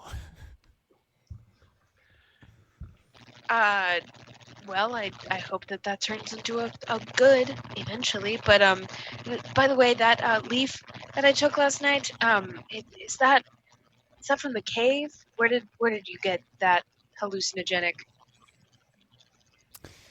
That was tea. Very, very good tea. I see. I see. It was good. It was definitely good. I remember flying. Did I act a total fool? Is everybody okay? Is anybody mad at me? No, you. What you did was you opened your mind to the great turtle. Really, I did. Did we run into anybody? Was there anyone around where we would, have run into like an encounter? Because I found this. He's gonna like get out the note and like show it to him. Did we run into anyone at all last night? Gorm reads the note, and then he takes it and he goes,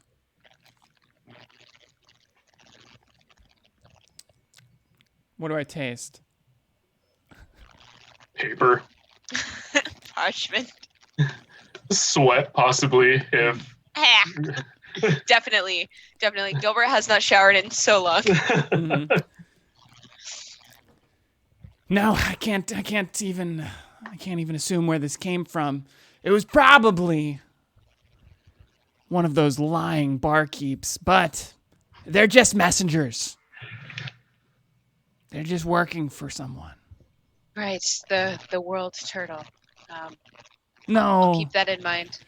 Well, that's where the world came from. There are no gods. We're on a a one-way path to the undead plains, unless we can find out if there is. And he pulls up a fork from the table. A fork in the road that we can stick somewhere.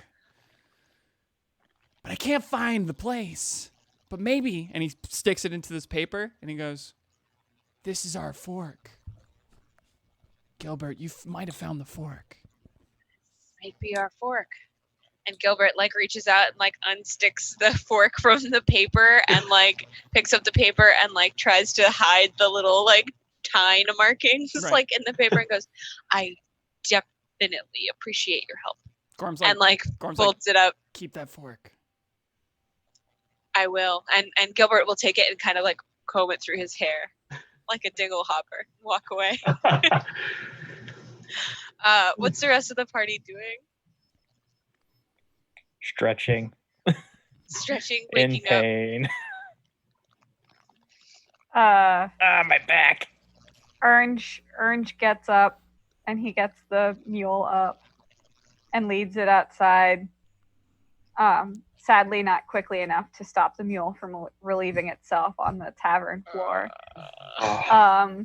But the dog does wait until they're outside. Ah, good. Yeah. You can lead a mule to beer. But Gilbert- you can't tell him where to piss. Gilbert, Isn't the that rat, Thor's hammer? the rat Hold did it. not wait overnight. Oh no. So as you stood up, little rat pellets just rolled off your back onto the floor. Oh no.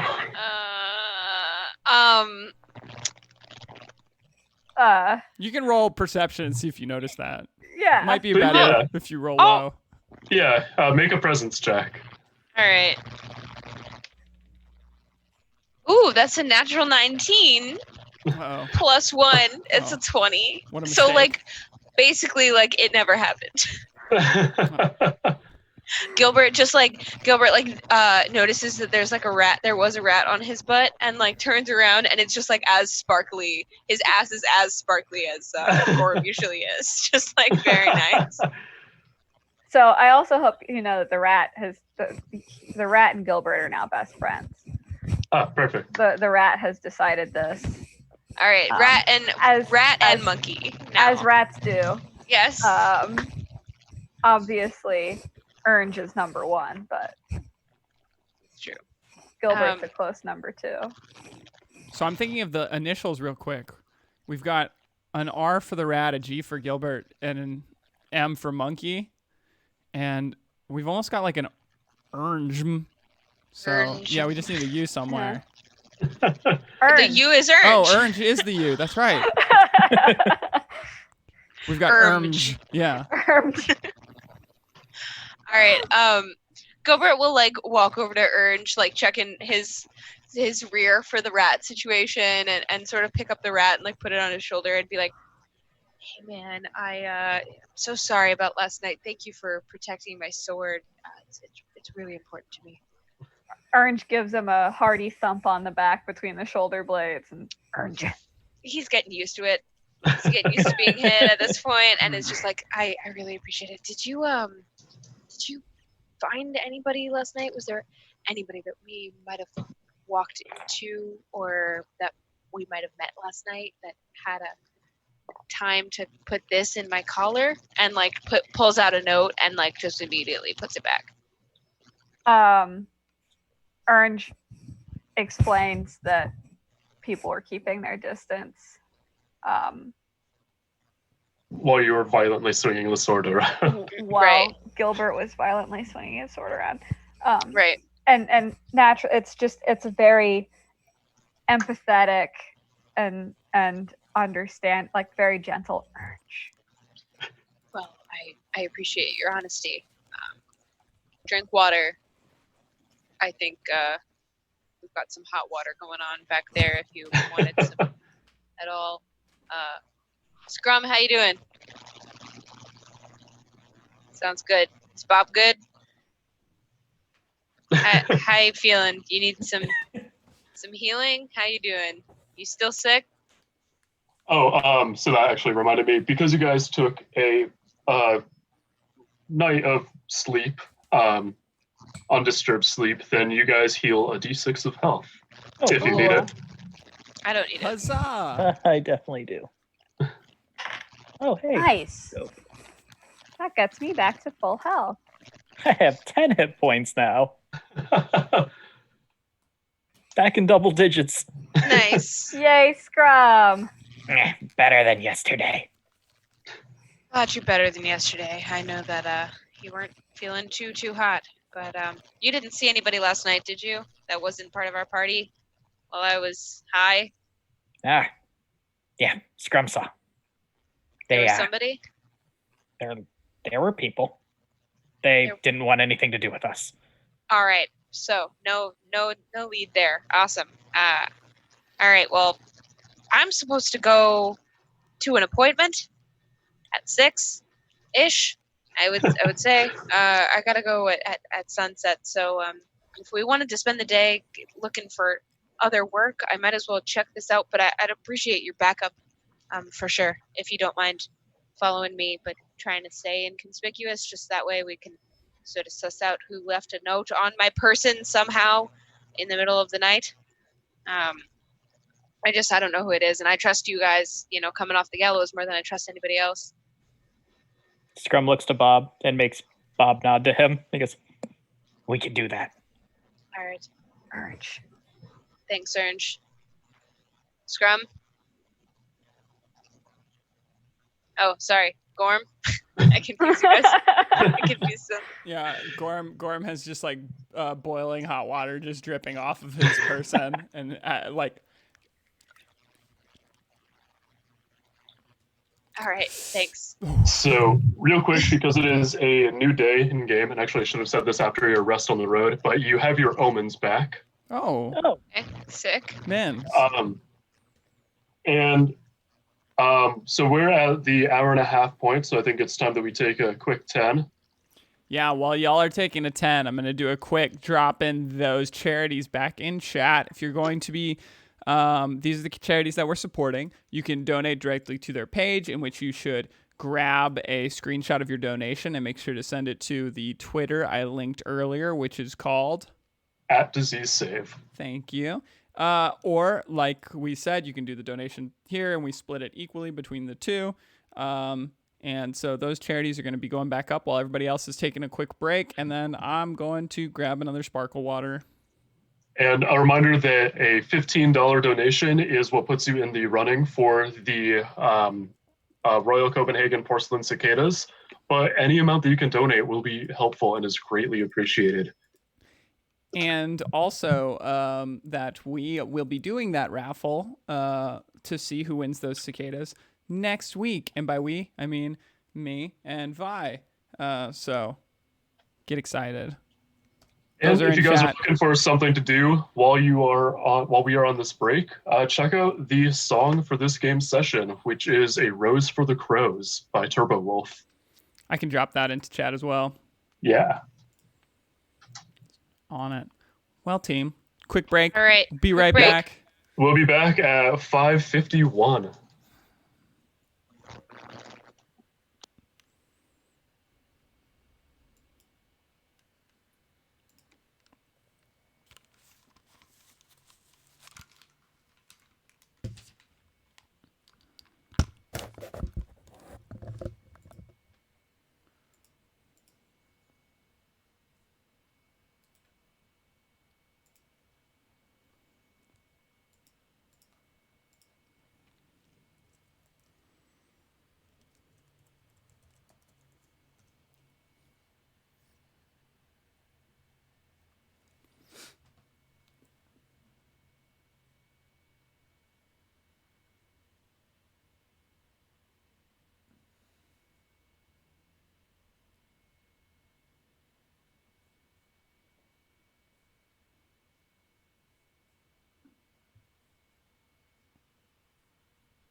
All right, so just waiting for everyone to come back. Hey, there we go. Right on Hello time. there. Oh, So Ben, I need to. Good. Proud of you. Hello. hello, hello. Hello, hello, hello. I might have a cat joining me.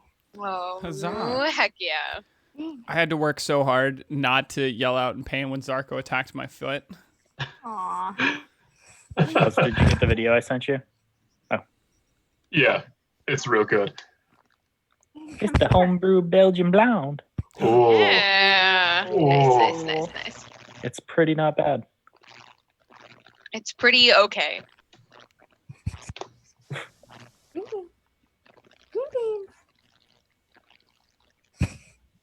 so real quick before we jump into things, are you guys also getting like That's artifacting from the sounds? Yeah. Yes.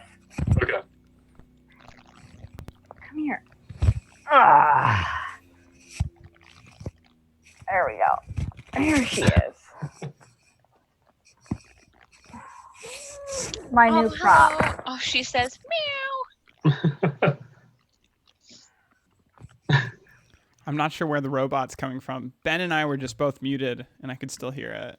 Is it Yeah. me? Do I sound like a robot? I don't know. I Hold on, think I'm gonna mute. because when Oh, go ahead.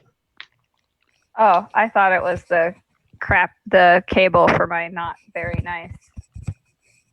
Is it headphone. me? Am I a robot? Not anymore. Oh, I'm not hearing it anymore, actually. Might have been the cable. maybe so. Oh, there it is a little bit again.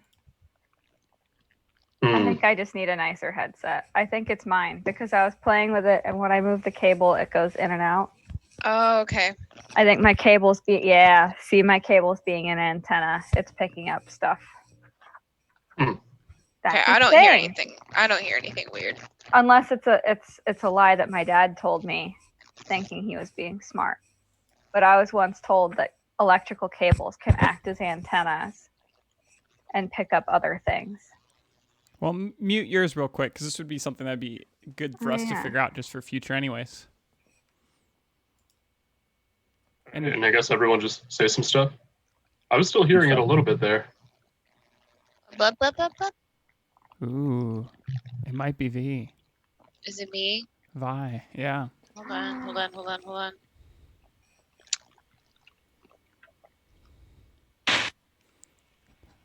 That was a noise. I love it. We're making it happen. Teamwork makes the dream work. Let me turn this so we don't have I think you got it. Yuri's I got it. nose sticking out into the So picture. what happened was when he unplugged it, and there's the demon, the little we watched you just punch it out. Yeah, that's the sound we heard. Yeah. It's true. Yeah. I just I knocked it real hard. Mm-hmm. It's Mm-hmm. fine. Yeah. Sometimes gotta punch a demon. You got to. Yeah. Speaking Episode of, who's- Speaking of, So yeah, what do you guys do during the day? Remember that all of you and your pets and companions do have to eat. okay. I would like to do that. Yeah, is there a tavern close to this one that would provide more than floor? Yeah, you can find something. All right. Walking out of this establishment and like looking to the left and to the right, Gilbert's gonna like lean backwards as he usually does, sort of talk over his shoulder and be like, "Hey, do you guys want to get some market food? Go to the market, get some street diggins. Anyone want down for taiyaki of some kind?" as you're doing that, Gorm is just like, Oh yeah, the lard.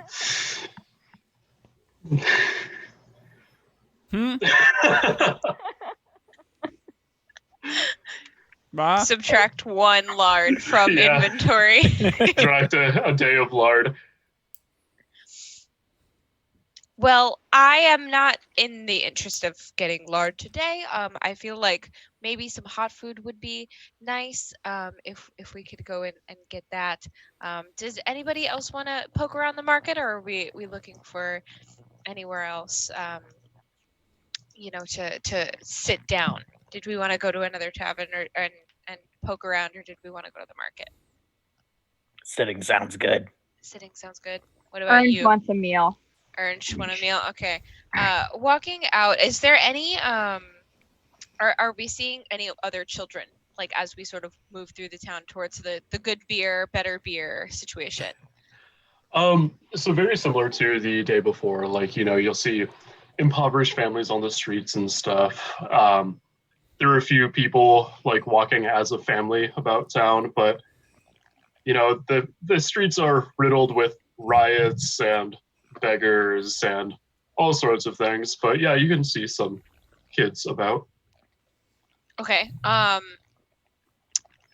Gilbert is gonna keep an eye on the kids a little bit, and turn back to Gorm, and the rest of the team and say, "Hey, I feel like if kids were getting kidnapped, then maybe these kids might know. Maybe some of their friends might have been napped." I understand. I'm picking up what you're putting down. And Gorm goes up to one of the kids, walks up. Okay, and the mother of the child is just like, hello there. Yeah, I've got a question for your kid. And as soon as you start speaking, she kind of like backs up and takes her kid and diverts him away. Well, Right. I guess not a fan of ensuring that their kid meets lots of different people and develops a good worldview.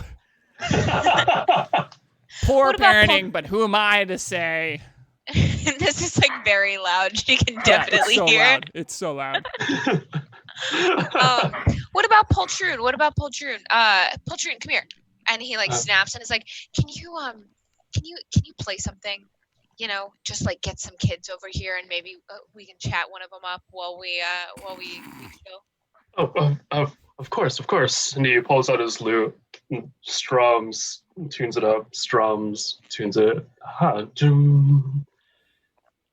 Children of Galgenbeck, come far and wide to hear what I have to say. I have candy, and so does my friend.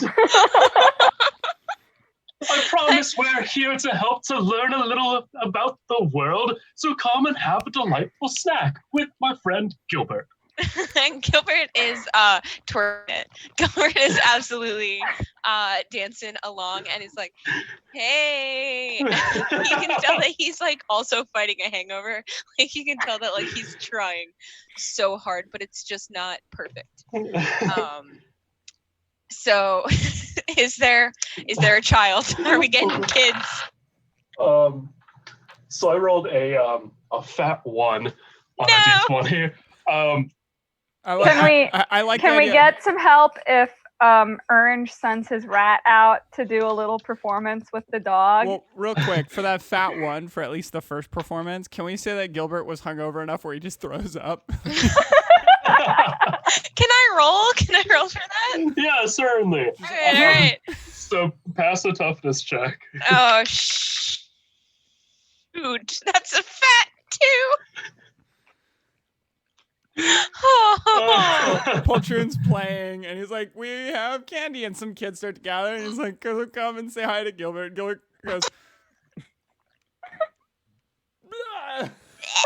and the kids immediately scatter. All right. And like sort of like hunched over, like hands on knees, like knees bent, like sweaty. Gilbert's just like, maybe we'll get food first. Maybe we'll get some food first. Oh, right. We don't actually have candy for the kids. No. Says Poltroon. No. I appreciate the effort though. Great follower directions. Wonderful. Anything for you, sir. Don't have to call me that. And he like kind of goes into the nearest the original establishment with the good beer. Okay. Yeah. Okay. You guys make your way through the city square and head down there towards the center of town. Is there food? He has like the food that he served orange and stuff. It's Okay. kind of simple, hearty meal. Menage a meat. Yeah. Menage meat. How much does that cost? Hearty meal is 2 silver pieces. All right. Gilbert will pay for his own and Paultroon's as a thank you. I'm sorry, I can't do math. Orange is going to order a meal for himself and order a meal to split for the dog and the rat. Okay. And then he's gonna find something else for the mule Okay. in a bit.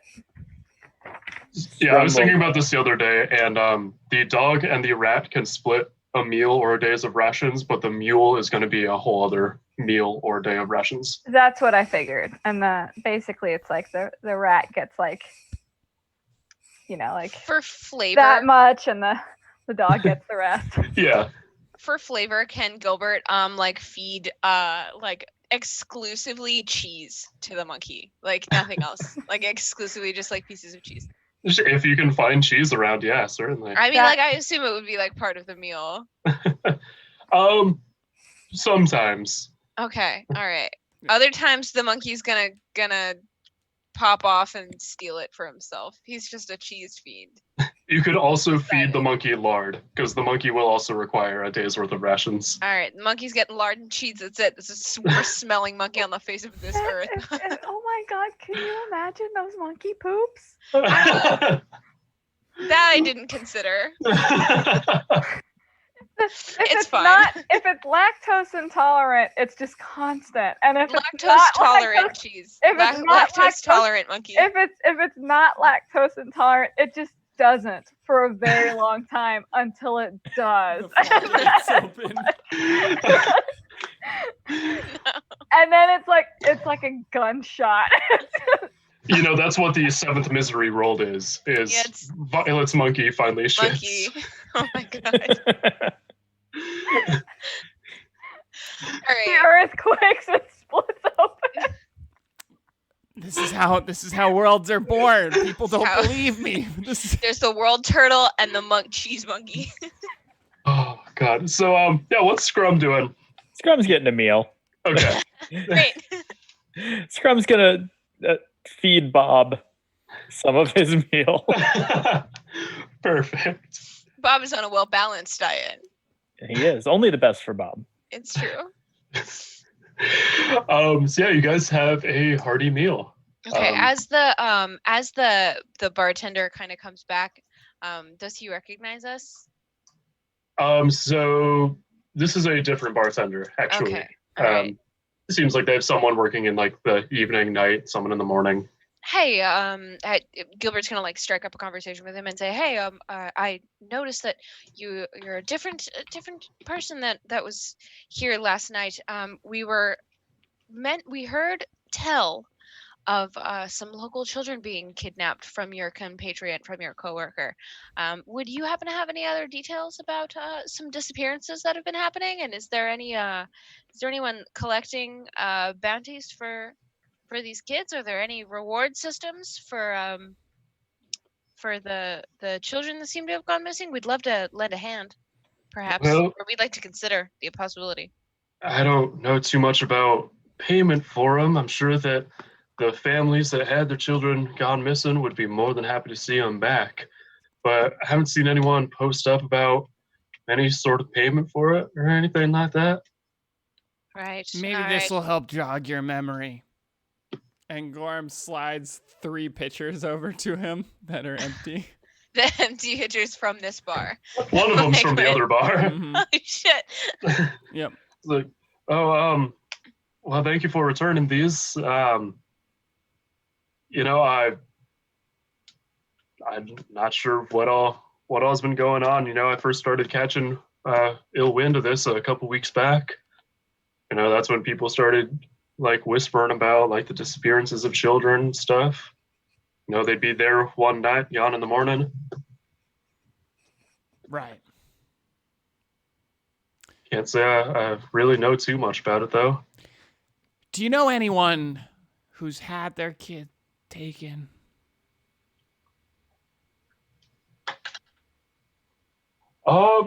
We, man that comes in here fairly often, the last time he came in here, seemed pretty down, and he hasn't really been in since. I mean, I think that he was a family man.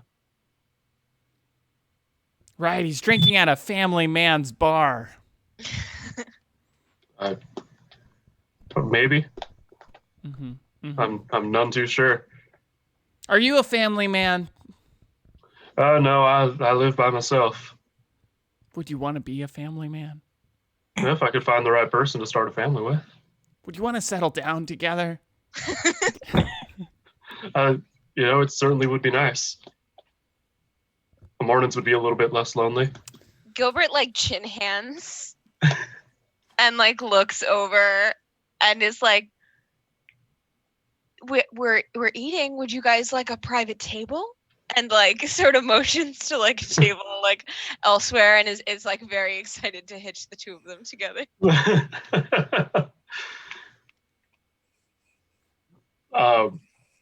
The bartender says, "Well, there are open up tables if you all want to move over there."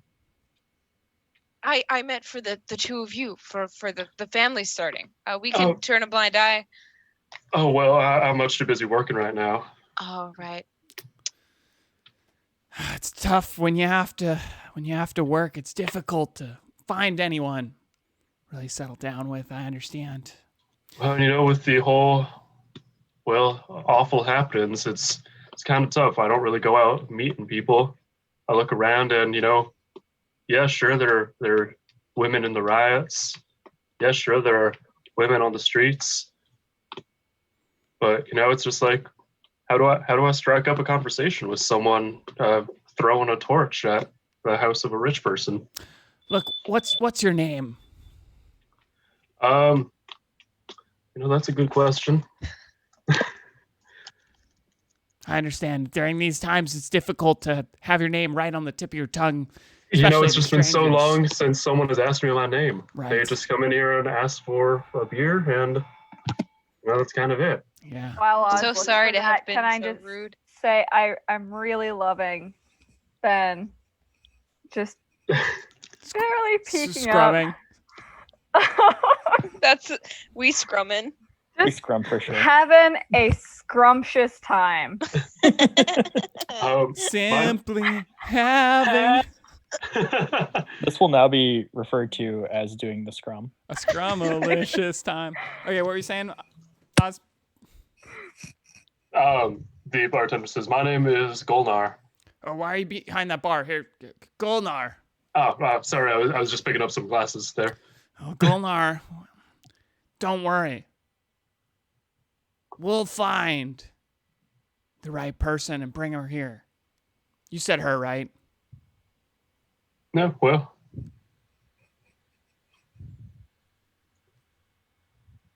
He just kind of shrugs. Golnar, who's your ideal mate?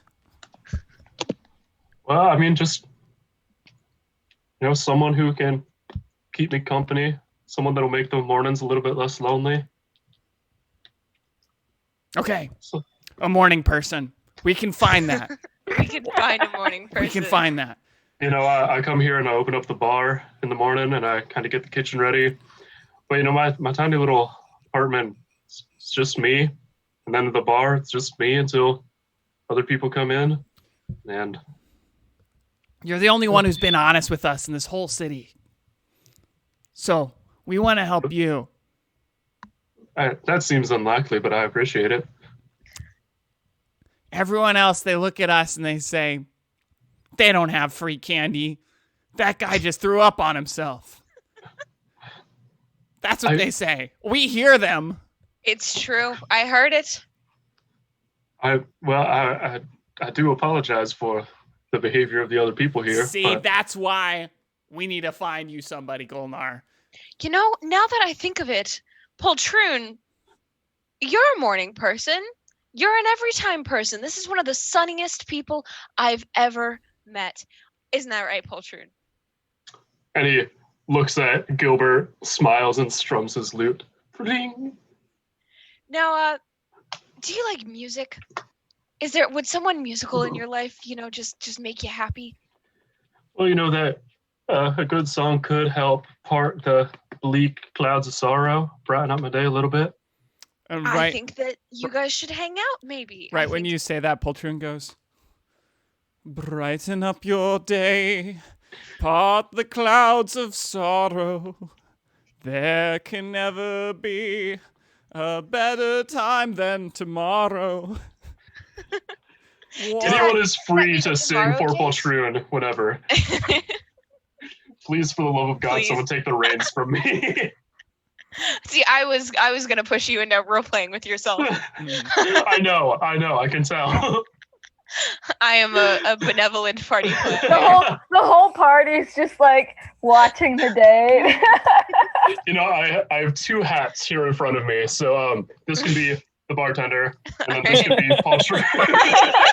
So just switch them out. That bartender hat is glorious. Beautiful. It says Bimbleberry Acras on it. It's the worst kerning for whatever it was that it said. What did it say? Bumbleberry Acres. Okay. I can't even remember because we've spent so long making fun of the hats. Bimbleberry Acras. I think it's Acer's. I think it's the computer brand. Bimbleberry Acer. Yeah. HyperX. All right.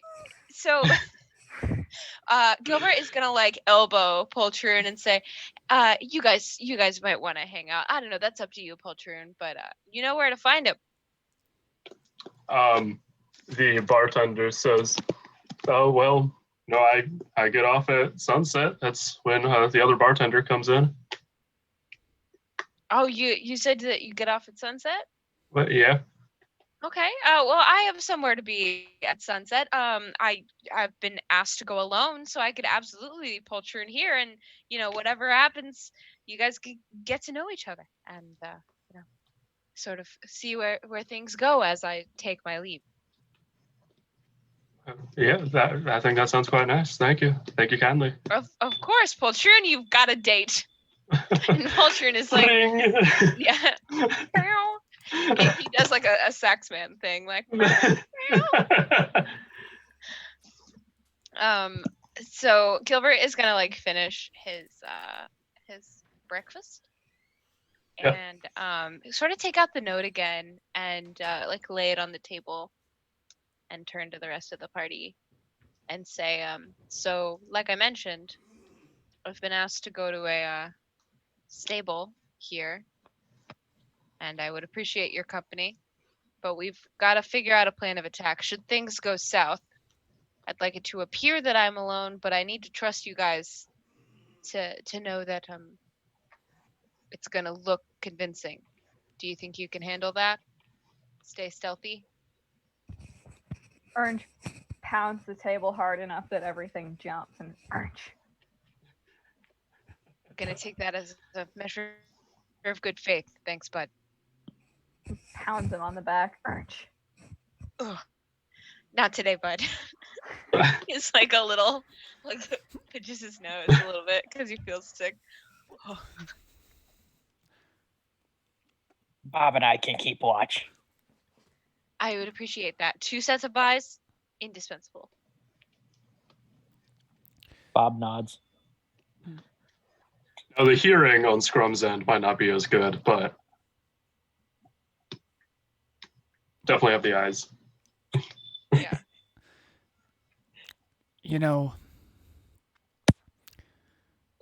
We can do this. We can get up high. We could be the eye of the eagle, talons of the hawk, and the broken neck of the owl, all in one. I would definitely appreciate the eyes. Don't know that I'm going to need any broken necks, and just a hold on the talon. If you could hold the action on the talons until something happens. But I'd like to pretend that I'm alone, because I feel like getting any random note in your lapel while you are piss drunk and high on hallucinogenic tea from your friend means that That's a good the friend. individual is at least a little powerful. That is a good friend. You're correct. It was a wonderful time. Thank you so much.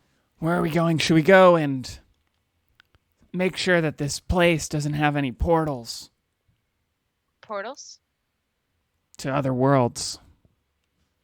Right. Yes, we can go investigate the stables and make sure there's no horse portals. Portals, if you will. Hortles. Ernst makes Tortles? this joke and it's just DM, is it getting closer to sundown? No, you guys just finished breakfast. All right. Well, Hey, we were also drinking the night before. Breakfast is the first meal of the day, but it doesn't mean that we're not late in the day. Okay, it could be like noonish, you know. French fist. Yeah. okay. Does anybody else want to do anything in town before we head to the stables? I would like to try to acquire more arrows because I am probably running low. All right. And Ernst needs to get some food for the mule still. Okay. Well, to the market. So yeah, you head over to the market, and it's really not a large market. There are a few people with stalls. But as you guys walk past into the market, you see the familiar face of the lard peddler. As you walk past, he's like, "Hey, you're back. You looking for more lard?" I forgot he had a Jersey accent. Yeah, every time I pass by this peddler, I'm gonna buy some lard. Just Yeah. So a container of lard is 5 silver pieces, and it's worth 5 meals.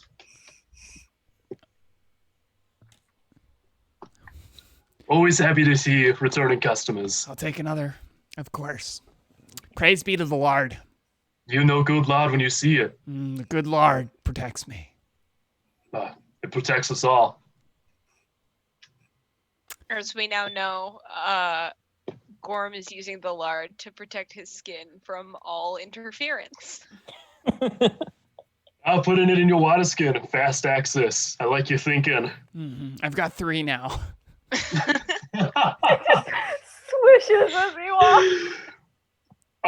Behind you, across the way in the market, you hear a large thud as the person selling dried food and rations slamming his head against his stall. That's what happens to you if you eat anything else. I don't know if you've seen that guy over there. You know, you don't see anyone drinking lard smashing their head on a wall. It drives them crazy to know that you can eat just lard and be perfectly fine and sane and rational. Or Picture of health. eat nuts and peanuts. You are what you eat. Look, you eat nuts, you become a nut. What the man said, it's true. Lard, it lubricates your veins. Blood goes through faster. So much faster. That's why I can breathe. The city.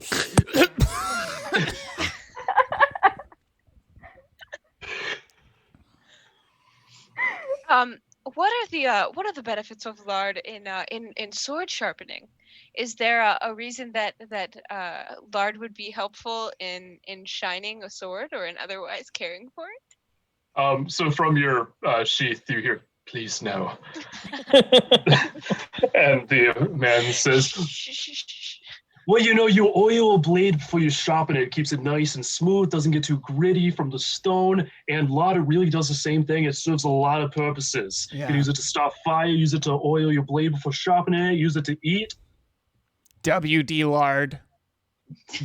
Well, he said, It's "Well, the there it original. is." It's WD1. Sounds very compelling to me. I will consider your offer, but in the meantime, I have my own.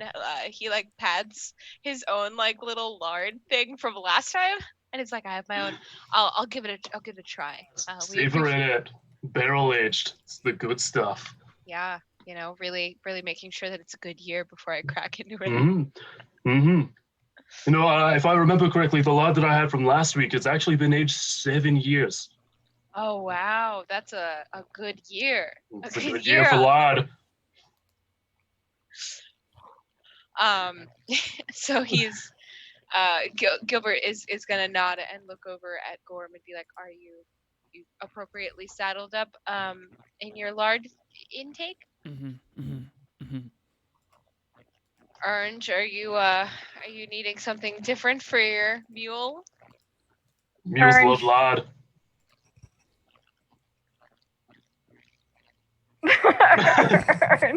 Ernst just stares at him and then takes the mule and walks away and goes and looks for some like grain or something.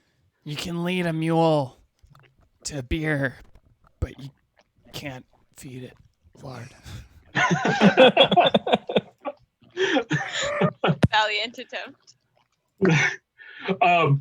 So the person selling like dried foods and stuff like that has food that is better suited for a mule than lard.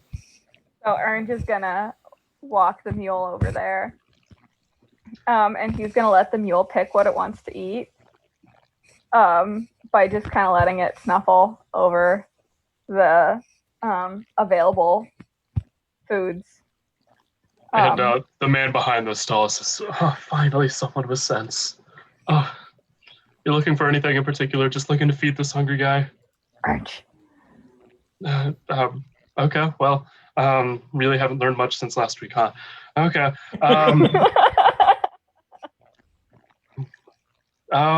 Yeah, it's a silver for a day of food. Just take what you want. Just defeated like actual food salesman. Ernst is gonna put 5 silver Okay. on the table, and then he's gonna point at the mule and just Ernst. Yeah, sure. Whatever smells good.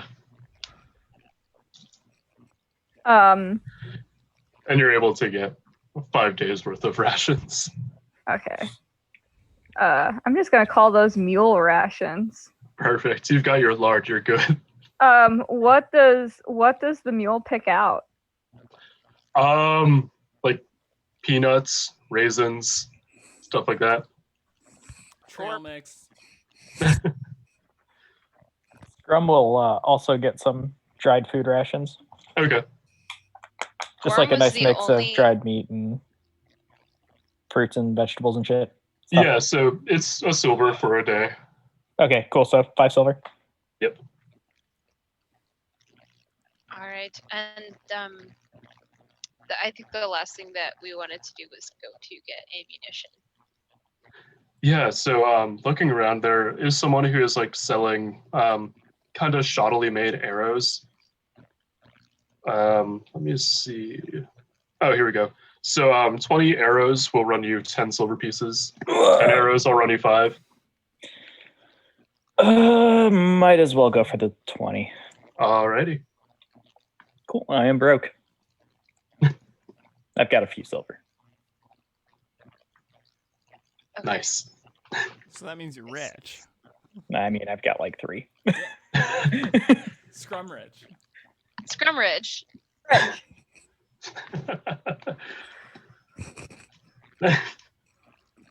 Because All right. rum is already a word. Are we getting closer to sunset? Yeah, by the time you guys walk from the bar to like where the market is and stuff, it's been a little while, and then dealing with the lard peddler is a feat in and of itself. So yeah, Okay. you guys don't have too much longer, and you know that traversing the city does take a fair amount of time, so getting from where you are over to the east side will bring you to about that time. Should we deliver Paul Troon for his date? Yeah, let's we'll go back and deliver Poltroon to the inn, where he's gonna do his date thing, and Gilbert's gonna turn to the group and say, "All right, if you don't mind, let me walk a few minutes ahead. Poltroon, you stay here, have fun, be safe."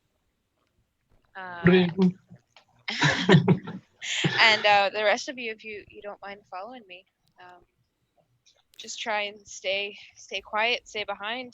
Don't let anybody know that you're with me. I'm supposed to be alone, but Ernst, I'll meet up with you back here as soon as we're done with everything. Orange wishes Gilbert good luck with a hearty thump on the back, and Orange. Thanks, Orange. I'm gonna get a callus in that spot. Just gonna be hunchback. Gorm, hand-shaped welts. Gorm goes up to Poltroon, and Gorm's like, just remember, the chords can help you spell out words. So if you need to impart anything, G chord means go. D chord means get down. And the A chord, of course, means you need an apple. Everyone who's listening will know. Except for And Poltroon puts a hand on Gorm's shoulder and says, "You've always been so wise."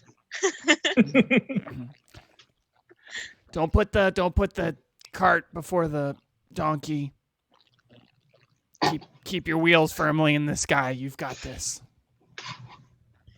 He wipes a tear away from his eye. Poltroon just plays a single F. He's a little sharp. Tune that down. I will. Thank you, Gorm. And he goes off on his merry way. All right. I guess we're heading towards the area, the stable. The abandoned stable. Yeah. So you guys start heading over on that way. And so yeah, by the time you get there, it is right around sunset. So everyone else is trailing quite a ways behind Gilbert, correct? All right. So you get to these stables, and it is really just lit by the moonlight coming through the cracks of it. And as you enter the stables, you see that there is a figure standing in the center of the barn. And he turns around. He is wearing like a high-collared jacket with two tails, a gray mustache that is curled. He says, Gilbert, I've been waiting for you. Do I recognize this figure at all? You do not. Gilbert's gonna put his hand on his singing sword and like kind of squeeze it for security. And stalk around this individual around one side until he can kind of come like to see his face. Yeah, so he has a gray mustache. His eyes are like sunken into his face. He has prominent cheekbones. And he kind of sizes you up and down and says, I'm glad that you have come armed, Gilbert. And he pulls a rapier out of his scabbard. Says, because I am here to assassinate you, so please draw your weapon. Gilbert immediately draws and like gets into like fencing stance. Right. Like, you know, third position ballet style and sort of like backs up a little bit and goes, I've never met you. Oh, no, and I haven't met you either, but it is my job to assassinate you. Who sent you? The same people that you killed, as I mute my mic on accident, the same people that you killed just the other day. You're gonna have to be more specific.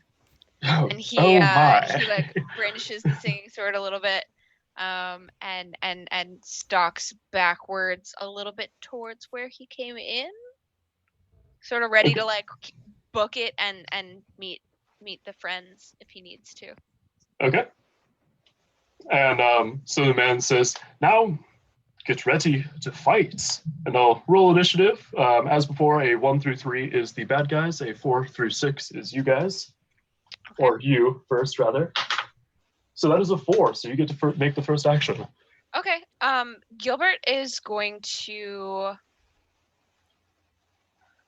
like raise his sword a little bit. I don't know if the other guys are here yet. It's just us. Right? Yes. Okay. So he's gonna raise his sword a little bit.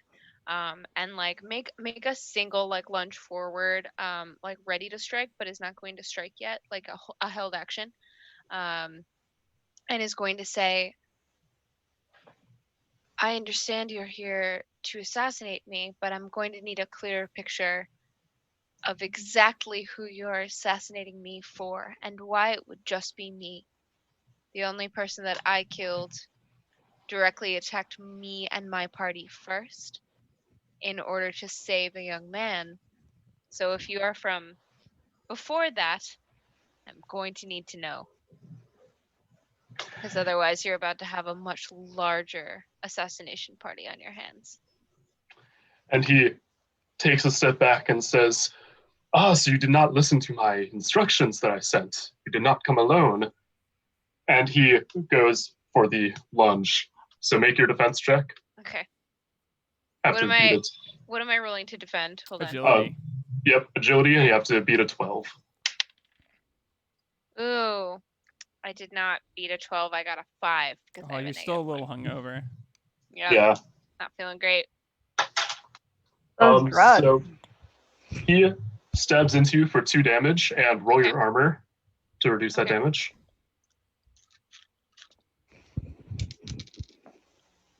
I rolled a 3.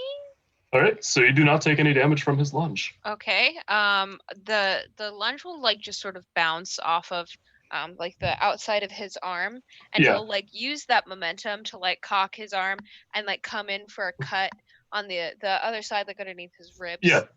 With his singing sword. That is.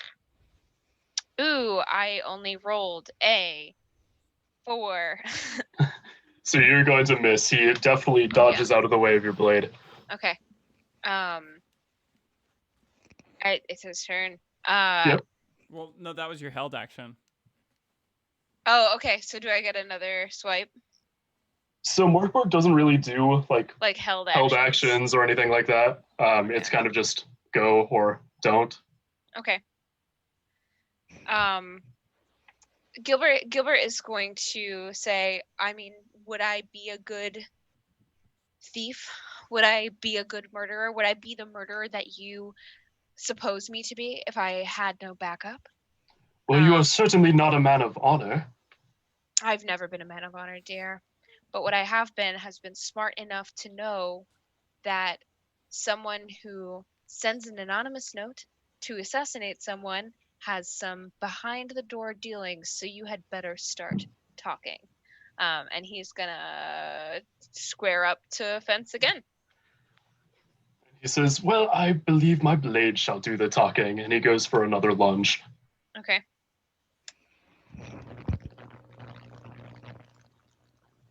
So it is your defense check. Oh shit. Okay, I'm sorry. I'm like, wait, what is it to hit? Oh, what was that? Oh, what? Sorry. No, they're in the clear. $10 to the thing. I've said it a bunch of times on the stream. I'm the worst.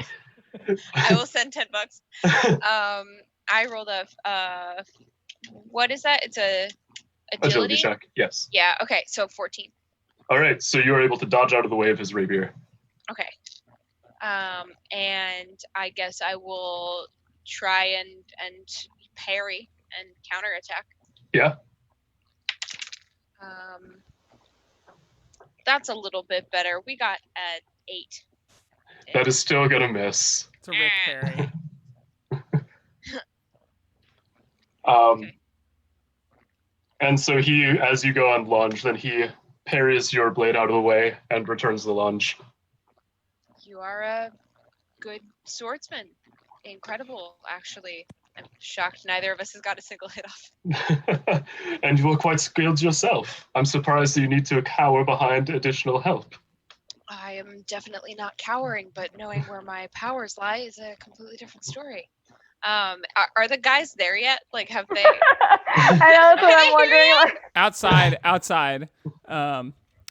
Gorm's like, now remember, until we hear the noise that was chosen, we don't go in, no matter what.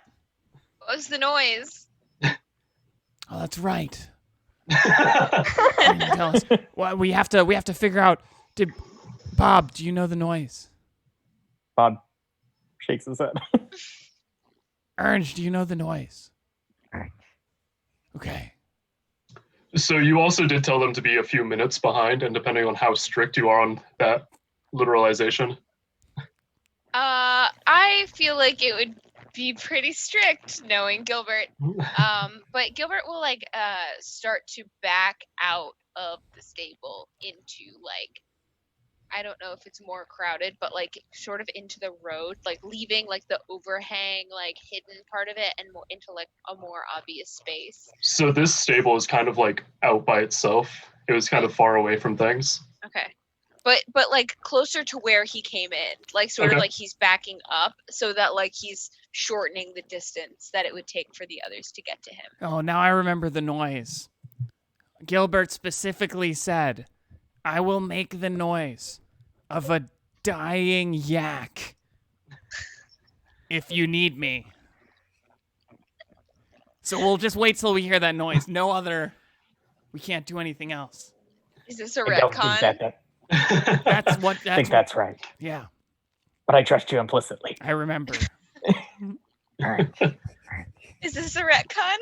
I think that this is just what Gorm is saying as you guys are walking in the eastern direction. I want to say it's a retcon just because I like the improv of forcing somebody to make noises. The idea. I don't even know what a dying yak would sound like. But definitely this sound of clashing swords, as Gilbert can potentially make another attack. So are you like retreating away from him, or are you still gonna try to engage in combat? Gonna keep engaging, but like, you know, when you're like fencing and you're kind of stepping backwards as you swipe. May I make another attempt? Yeah, of course. Okay. I would love to roll something that's not a single digit, but I rolled a 6. It's not a 1, so. No. You know, if you had a very particular battle cry that may or may not sound like an animal's on its deathbed, I think you'd probably get a pretty good roll just from the charisma of it. Maybe so. So I rolled a 6, yeah. Yeah, he is able just to kind of sidestep out of the way of your blade and just go for a straight lunge. So that'll be another defense check on your behalf. Okay. That's a natural 2. Okay. So that's 6 damage. So roll your defense. I keep turning because my cat's playing fetch with me right now. I got a 4. Okay, so you take 2 damage. So I take 2 damage. Okay. All right, that's fine. And I'll square up for another attack. And with this final attack, I'll be like, ah! And like make a very loud, like a terrible, like definitely human noise. And go to attack again as I clutch my side. Gorm turns to the party and he goes, "Do you think was that yak?" Orange gives like a resolute nod, and he takes the wizard teeth from the pouch around his neck, dumps them into his hand, and tucks them up into his gums. So you guys were able to hear the dying yak sound, but you were still a few turns away. So both the duelist and Gilbert are going to have 2 more actions, and then you guys can arrive. Okay. Can I roll for Orange's wizard teeth? Yeah. Real quick. Okay. And that's 46. That's a 3, a 4, 7, a 6, 13. and a 4. So we got 1 6. Okay. So Orange gets 1 max damage attack. Okay. Yeah. So Gilbert, it is your turn. Okay. Gilbert is going to back up and like try and swipe like at his kneecaps, just like fighting real dirty at this time, and he's gonna use a single point of inspiration or an omen in order to roll this at advantage to try and get. Oh no, it's not an advantage. It's 4 points lower for the difficulty. 4 points lower. Oh, okay. So rather than a 12, you need an 8. Right. Cool. Okay. Ooh, I got a natural 20. Nice. I didn't even need it. So you don't need to use an omen until after you roll, right? You can do it after I roll. That's what we established. Yeah. 20. All right. So let me see. Got to pull up the page because I was still on the equipment section. Actually, they have a quick rule book or a quick page at the very end of the book, which is super cool of them, Mark Borg, for a perfectly designed rule system of having just like, hey, last page of the book is the cool things. All right, so you do double your damage die. Okay, awesome. I rolled a 5. Should I roll another die or should I double that? Roll another die. Roll another die. And don't add the +1 from your sword twice. Just add that once, but double the damage Yes. die. Okay, cool. There is no +1 on the sword, I don't think. The magic sword is 1d6 +1. Magic sword is 1d6 +1. Yeah. Okay, so I got a 6 and then I add a 5, so 11 points of damage. All right. All right, You so can bring it Cat. so you stab or slash across his legs, and while his armor did stop some of it, his legs are still bleeding. Okay. And let me see here. Okay. And he kind of takes a step back and like brushes off like his legs, kind of splatting some blood on the ground. His trousers have been tarnished with blood. And he just kind of nods approvingly and says, well done, well done. And just kind of slowly and silently applauds. Okay. He says, it does seem as though you have bested me in combat. Is this a complete best? Are you gonna start talking and telling me exactly why you're trying to kill me? Oh, I planned on walking away. Gilbert is gonna walk forward and try and push him to the ground. Try and knock him prone. Okay, make a toughness check against his toughness. That's a 9 + 1, so a 10. He rolled a 19. Ah! Even with his knee just eviscerated. Yeah. Could I use my inspiration? Could I use my omen for that roll? Yeah, so let's look at the things that you can do with the omens. Let's see, that is not on this quick little page here, but that is A-okay. Eventually I'll have all this memorized, but that moment is not right now. It's not today. Mm-hmm. Uh, I was gonna say, I think you can. It might be that you can re-roll a dice as one of the omens. yes, think so you that can is- deal maximum damage, you can re-roll a die, yours or someone else's. You can lower damage dealt to you by a d6, neutralize a crit or a fumble, or lower one test by a difficulty rating of 4. Would this be a test or would this be a reroll? This could be a reroll. I will reroll. Wait, Okay. make him re-roll because he has a 19. I don't think that because I rolled a 9, so then odds would be against me. Well, I'd have to beat a 19. You're right.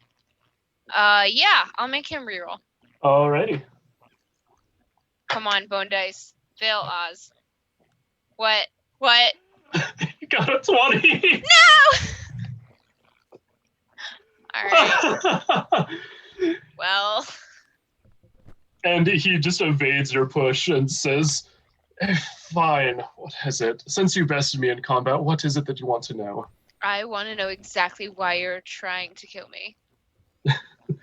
Sorry, I just saw the replay of the Twitch chat of you reacting to the 20. I like the idea too of Gilbert being like completely missing the shove, landing in the dirt, just turning around while in the dirt, like I want to know why you're here to kill me. Yeah. Yeah, pretty Gilbert- much. Gilbert like taking a knee, like just like, please. Pretty much. And the man kind of feels a little bit of pity. And he says, when word started to spread of people being sent to kill Lord Jessica, I was hired to be hot on your trail and then to stop you from doing so. And by the time I got to his domain, I found out that the deed was already done. So then I continued to follow back to where I heard the rumors spreading, back to here in Galgenbeck. And that is, with some detective work, I was able to find you with relative ease. Have the others gotten close by this time? Yeah, at this point you guys have arrived. Orange, grab him. So Orange is like he's got his wizard teeth. He's ready to go. Last thing he heard was the dying yak sound that Gorm said was the signal. And he opens the door, and Gilbert's on the ground. There's not a door. Blood. Oh, right. Goes into So the he threshold. just sees Gilbert like on the ground, Gilbert, blood all around him. Taking a knee, and there's blood everywhere, and Orange just and he runs in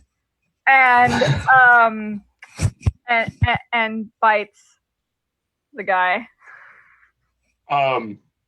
Okay, so because you are by no means being stealthy with your shouting, I'm gonna have this roll for initiative again. So okay. Once again, 1 through 3 he goes first. 4 through 6 you do. Orange. Oh, that is a 6. So yeah, Orange goes first. Yes. So I'm gonna roll my attack. I rolled a 2.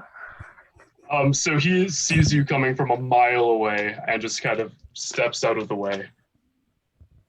And he looks at Gilbert on the ground and Orange, who nearly tripped over him, and just shakes his head. It's just like, you can't even bring adequate backup. What's the turn order here? So you guys are up now. Okay. I feel like it's just all Orange of is us. face down. I feel like Orange is face down in some hay, and just muffled from the hay, you just hear some. So Gilbert, after being addressed, is going to stand up and like shake, like, roll his neck and step forward and say, do you want to talk to me about failure? You want to talk to me about arriving to the fight late and not being able to find anything, but then finally finding your disgraced noble and he immediately slices your kneecaps open? Tell me about failure. And he's going to walk up and he's going to try and hit him with the sword right across the throat. Gilbert, use the fork. Use the fork. Gilbert takes the dingle hopper out of his hair. The fork in the road. The fork in the road. Wait, he's definitely going to try and like slice him right across the neck. Okay, with the fork or with your sword? With the sword. Okay, what did you roll? I rolled a 7. And he sidesteps out of the way and says, Damn it. Did you want information or not? Because if Gilbert, I am dead, you are left in the dark. toss me the fork, Gilbert. Gilbert tosses him the fork. Can I roll to catch this fork and use it? Yeah, make an agility check to catch the fork. 8. So in the darkness of the abandoned stables, you are not able to catch the fork. I'll be right back. Goes looking for the fork. Yeah. Scrambles on the hands and knees and is like looking. Do I find the fork? Should I roll for that? You'll be able to get it on your next turn. Scrum bringing up the rear will just sigh and pull out his bow and let loose an arrow. Okay. It's gonna crit. That's a 12. All right, you're gonna hit. Dope. All right. So short bow is D6, right? Short bow's a D4. D4.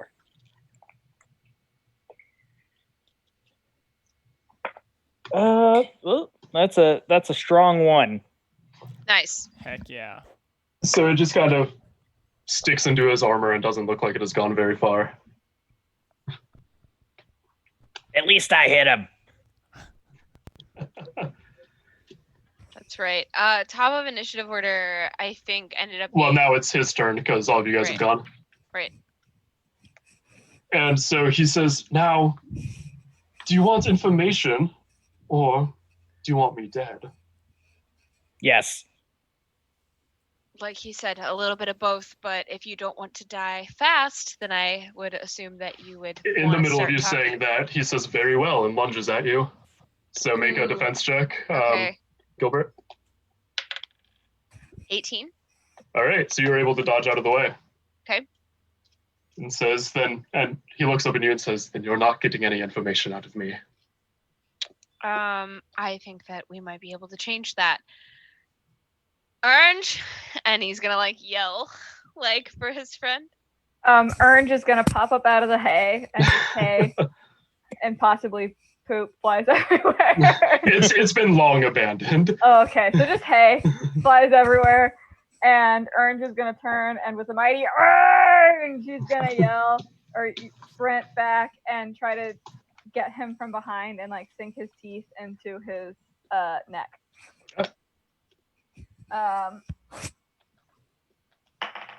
That was a 16. You hit. And I'm going to use them wizard teeth to do max damage. All right, so you rip into his shoulder and into his neck, like right into his trap there. As you tear away, blood sprays from his neck. He coughs as blood rolls out of his mouth. He looks right at Gilbert and says, then live in darkness, and grabs into the wound with both hands and just rips away from it as blood just pours. And he falls to the ground, dead. No, he's dead. Dead. No, fuck. Oh, nope. $10. $10 in the bucket. For real though. Do you have a fork, Alon? We may have needed it. Alon, I screenshotted you holding the fork with the little. I did during our 10-minute break. I went and I grabbed a fork just in case. I have a few other doodads here. We'll see how maybe they come up. Oh man. I need to get a skull. Yeah, you do. Can I search the body? Yeah, so he has now ruined light armor, and he has a rapier. Okay. Does he have any like notes or any other like identifying features, like anything that I would notice? Actually, real quick, he also has a measly 4 silver pieces on him. Those are mine. Anything else on him that like would identify him as like a member of a clan or like from a certain court or anything at all? So as you're looking at him, and as like you look at his armor or maybe try to strip him of it, whatever, you notice that on his chest, like right in the center of his sternum, he has a brand that looks like Nike. Yeah, he has the Nike swoosh. No, it looks like a crescent moon with deer antlers on the ends of it. Okay. But other than that, no, he has nothing else on him. Would I recognize that as a family crest of any kind? Make a presence check. Gonna say a difficulty 15. Roll a natural 1. Great. No. Great. Oh, okay. Cool. All right, guys. I thank you so much for backing me up there. I really appreciate it, and I wish that we could figure out something else. But he told me right before we started fighting that he was after me specifically for killing Lord Jessica. I think that there might be some other powers at work here, and we might want to figure out what those are. Yes. Jessica had no friends, but did he have allies? Might have some allies. Do you think those people that we met underground there might have anything to do with this? No. They're just avid tea drinkers. You're right. Yeah, I doubt it. I was an avid tea drinker in college. Those are the least motivated people. So it can't be them. It could never be them. No. Orange. But Orange. maybe, just maybe, all those people who are being filleted, maybe somebody wanted them to be filleted. Maybe for a feast. Yeah. While they're talking, Orange is gonna like snap his fingers and Urch, and call the dog over, and Urch the dog is gonna have a second meal Okay. Mm-hmm. on Oh, boy. the Yeah. assassin. No, I got you. Oh boy. The hay. No, but Yes. the mule's having a meal Mhm. on the hay. Yeah. So the dog comes over and goes right into the hole in his neck and just starts like pulling out muscle and stuff in there, and then starts just eating from the wound in the neck. It's I'm well gonna say the muscled. rat. I'm gonna say the rat joins the dog. Perfect. Yeah. The monkey looks for cheese. Yes. I guess Gorm. I'm if nobody else wants this rapier, I don't like the short sword. I think Gorm is pretty small, like very. So I'm thinking maybe this rapier will be good because it aesthetically looks like him. Yes, I think you should take it. I think so as well. Okay, Be a good addition. So the rapier does a d6 of damage. beautiful. And anyone who wants my short sword. I already have a sword and Gorm looks at the short sword and the rapier, which is a long, thin, short sword, and he's like, puts the short sword down. "Mm-hmm."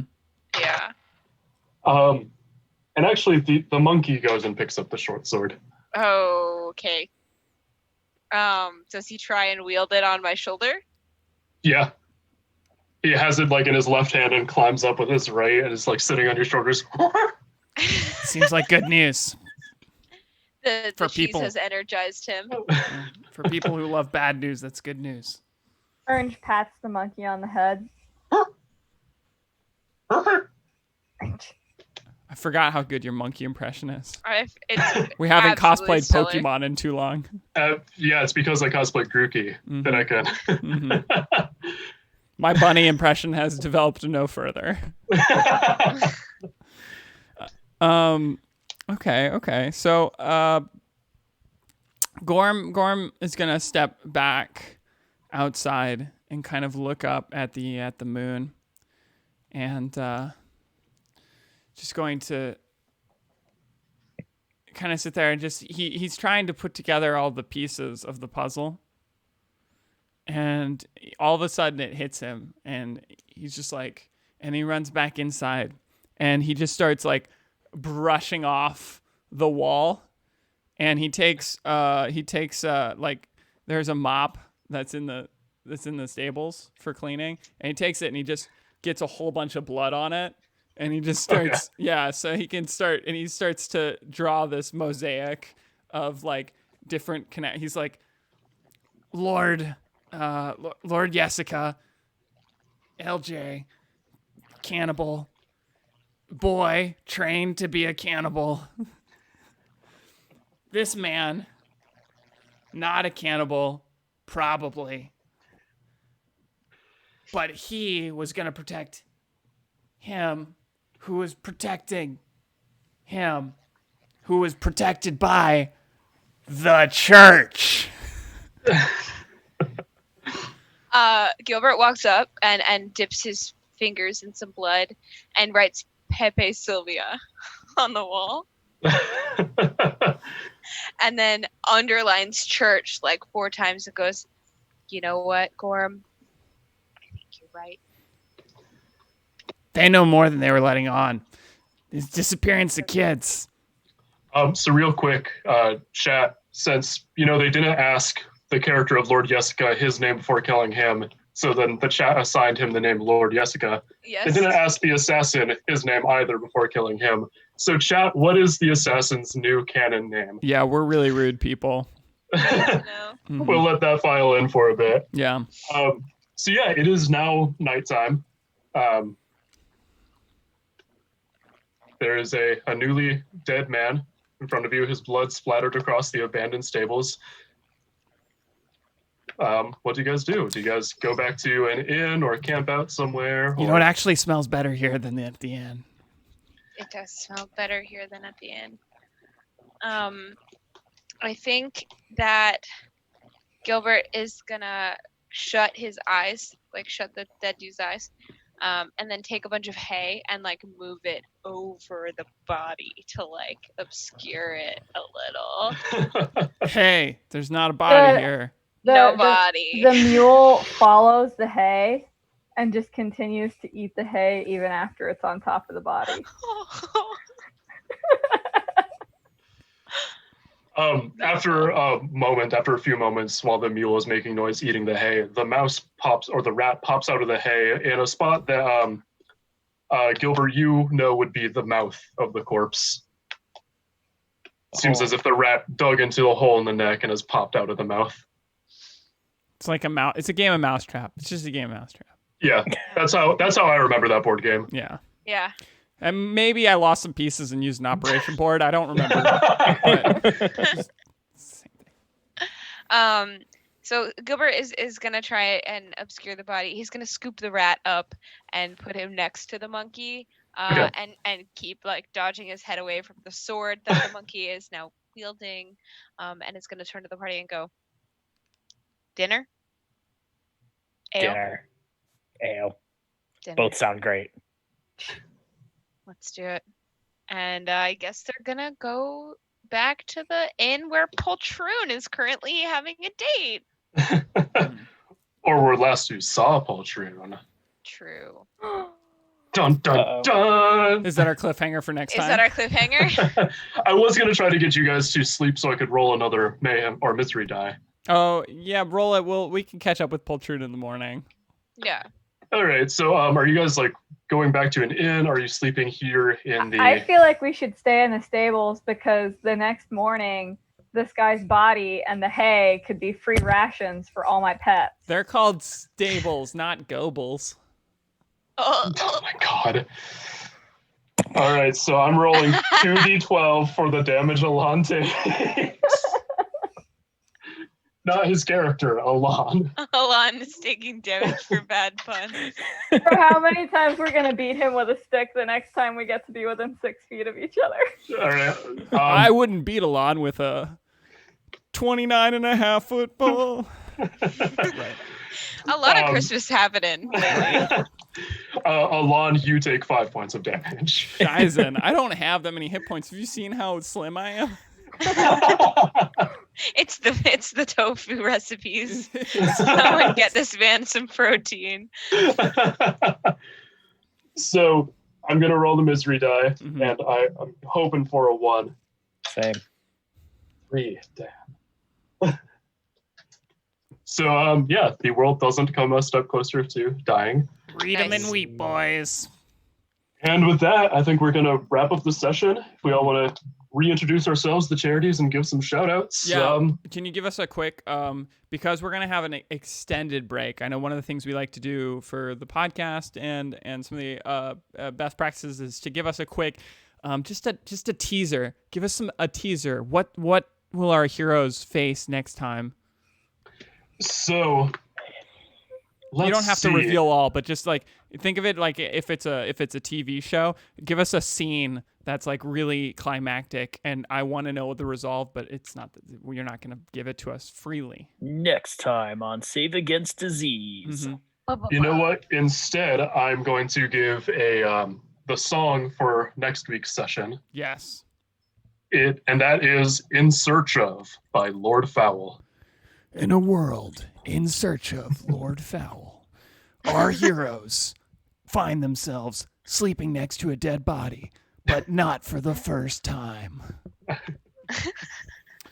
Or will it be the last? Or will it be their last? You guys are absolutely awesome. Who've tuned in to us and this whole thing. We're so grateful to the fact that now I think we're close to. I mean, we definitely have raised over 350 now. I think. Yeah. That's where we're at. Yeah. So that's all thanks to you all. And I'm gonna get rid of this virtual background so it's not distracting of anybody. I hope it wasn't distracting this whole time. I thought it was very silly. It was really good. Yeah. Can't tell if that's your real background or not. Here, let me. I was gonna say, let me help with that. I've got my. I think I showed you guys this one last time. This is my favorite.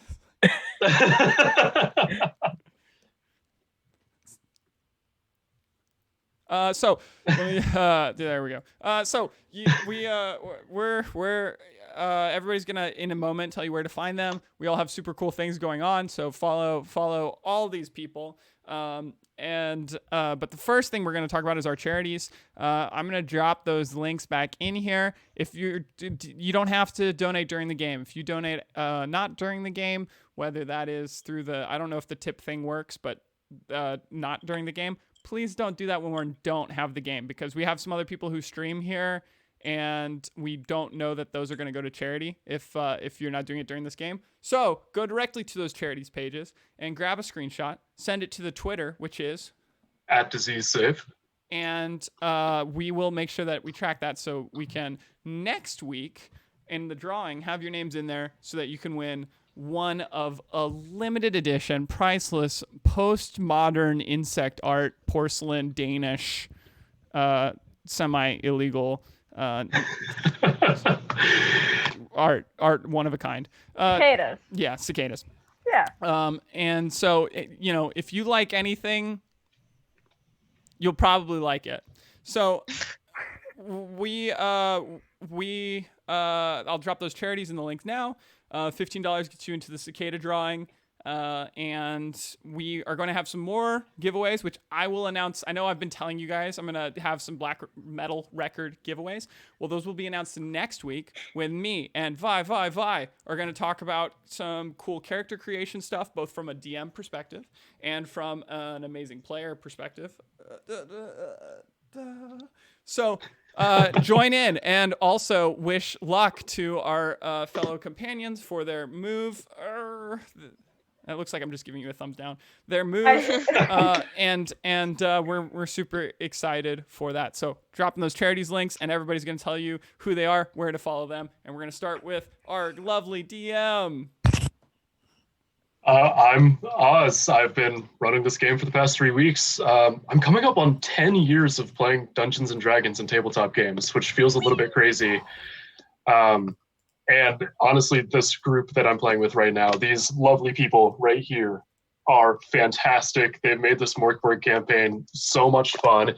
And also all of you guys here in the chat, your donations mean so much to me. You guys are making such a big difference. Your comments, your commentary, they're always wonderful. Now I want to, of course, give a giant shout out to the incredible charities that we're supporting, Printing the Curve Flat and Feed More Food Bank.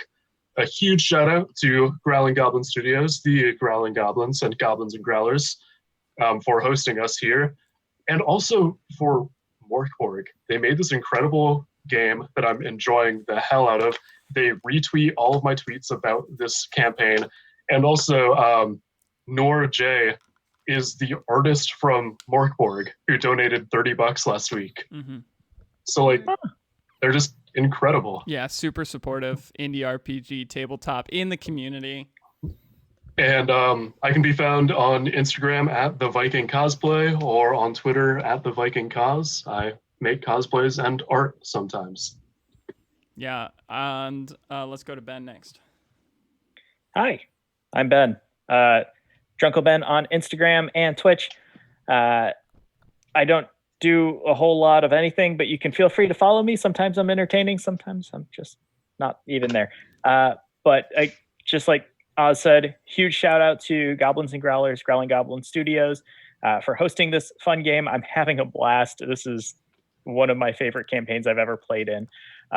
Also, huge shout out to Borg for creating the game, and huge shout out to all of you guys who are hanging out with us and donating and just having a blast. You guys are awesome. So thanks for everything. Heck yeah, Kim.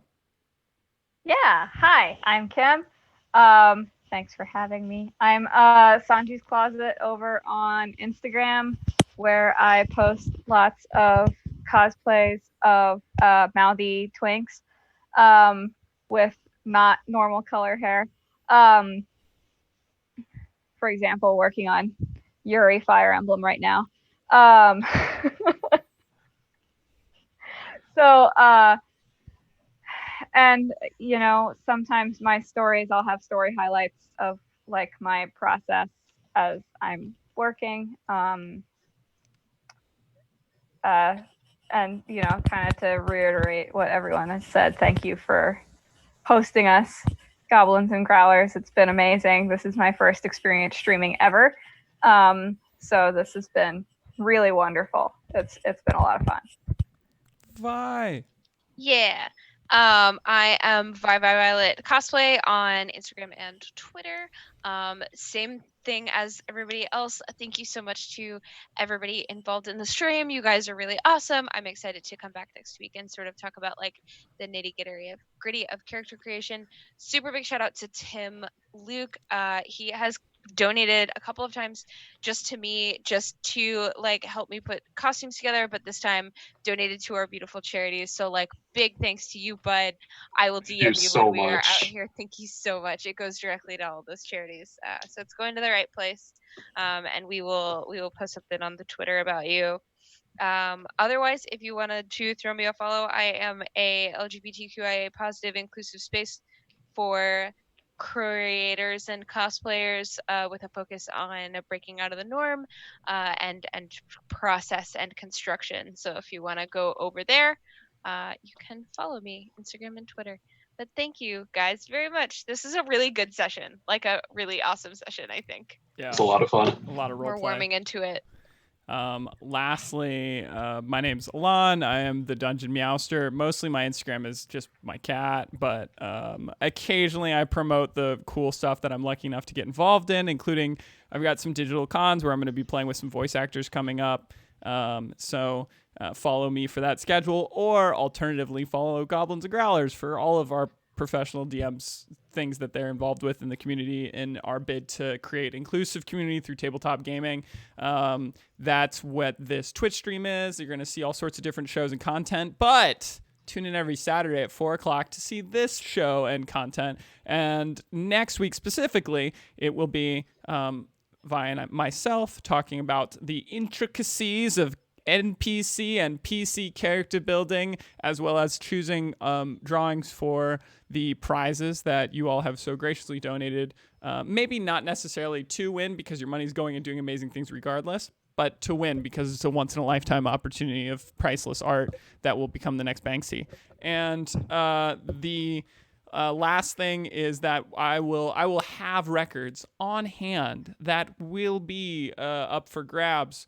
If you're into really weird esoteric metal music, that's literally all I have because it's a brand that I associate with. So speaking of brands I associate with, that's very similar to the brand of Mörk Borg. We've all said it already, but reiterate it. It's a great indie RPG rule system that you guys are watching us play. If you enjoy it, be sure to go and give them a follow or two if you have a second account.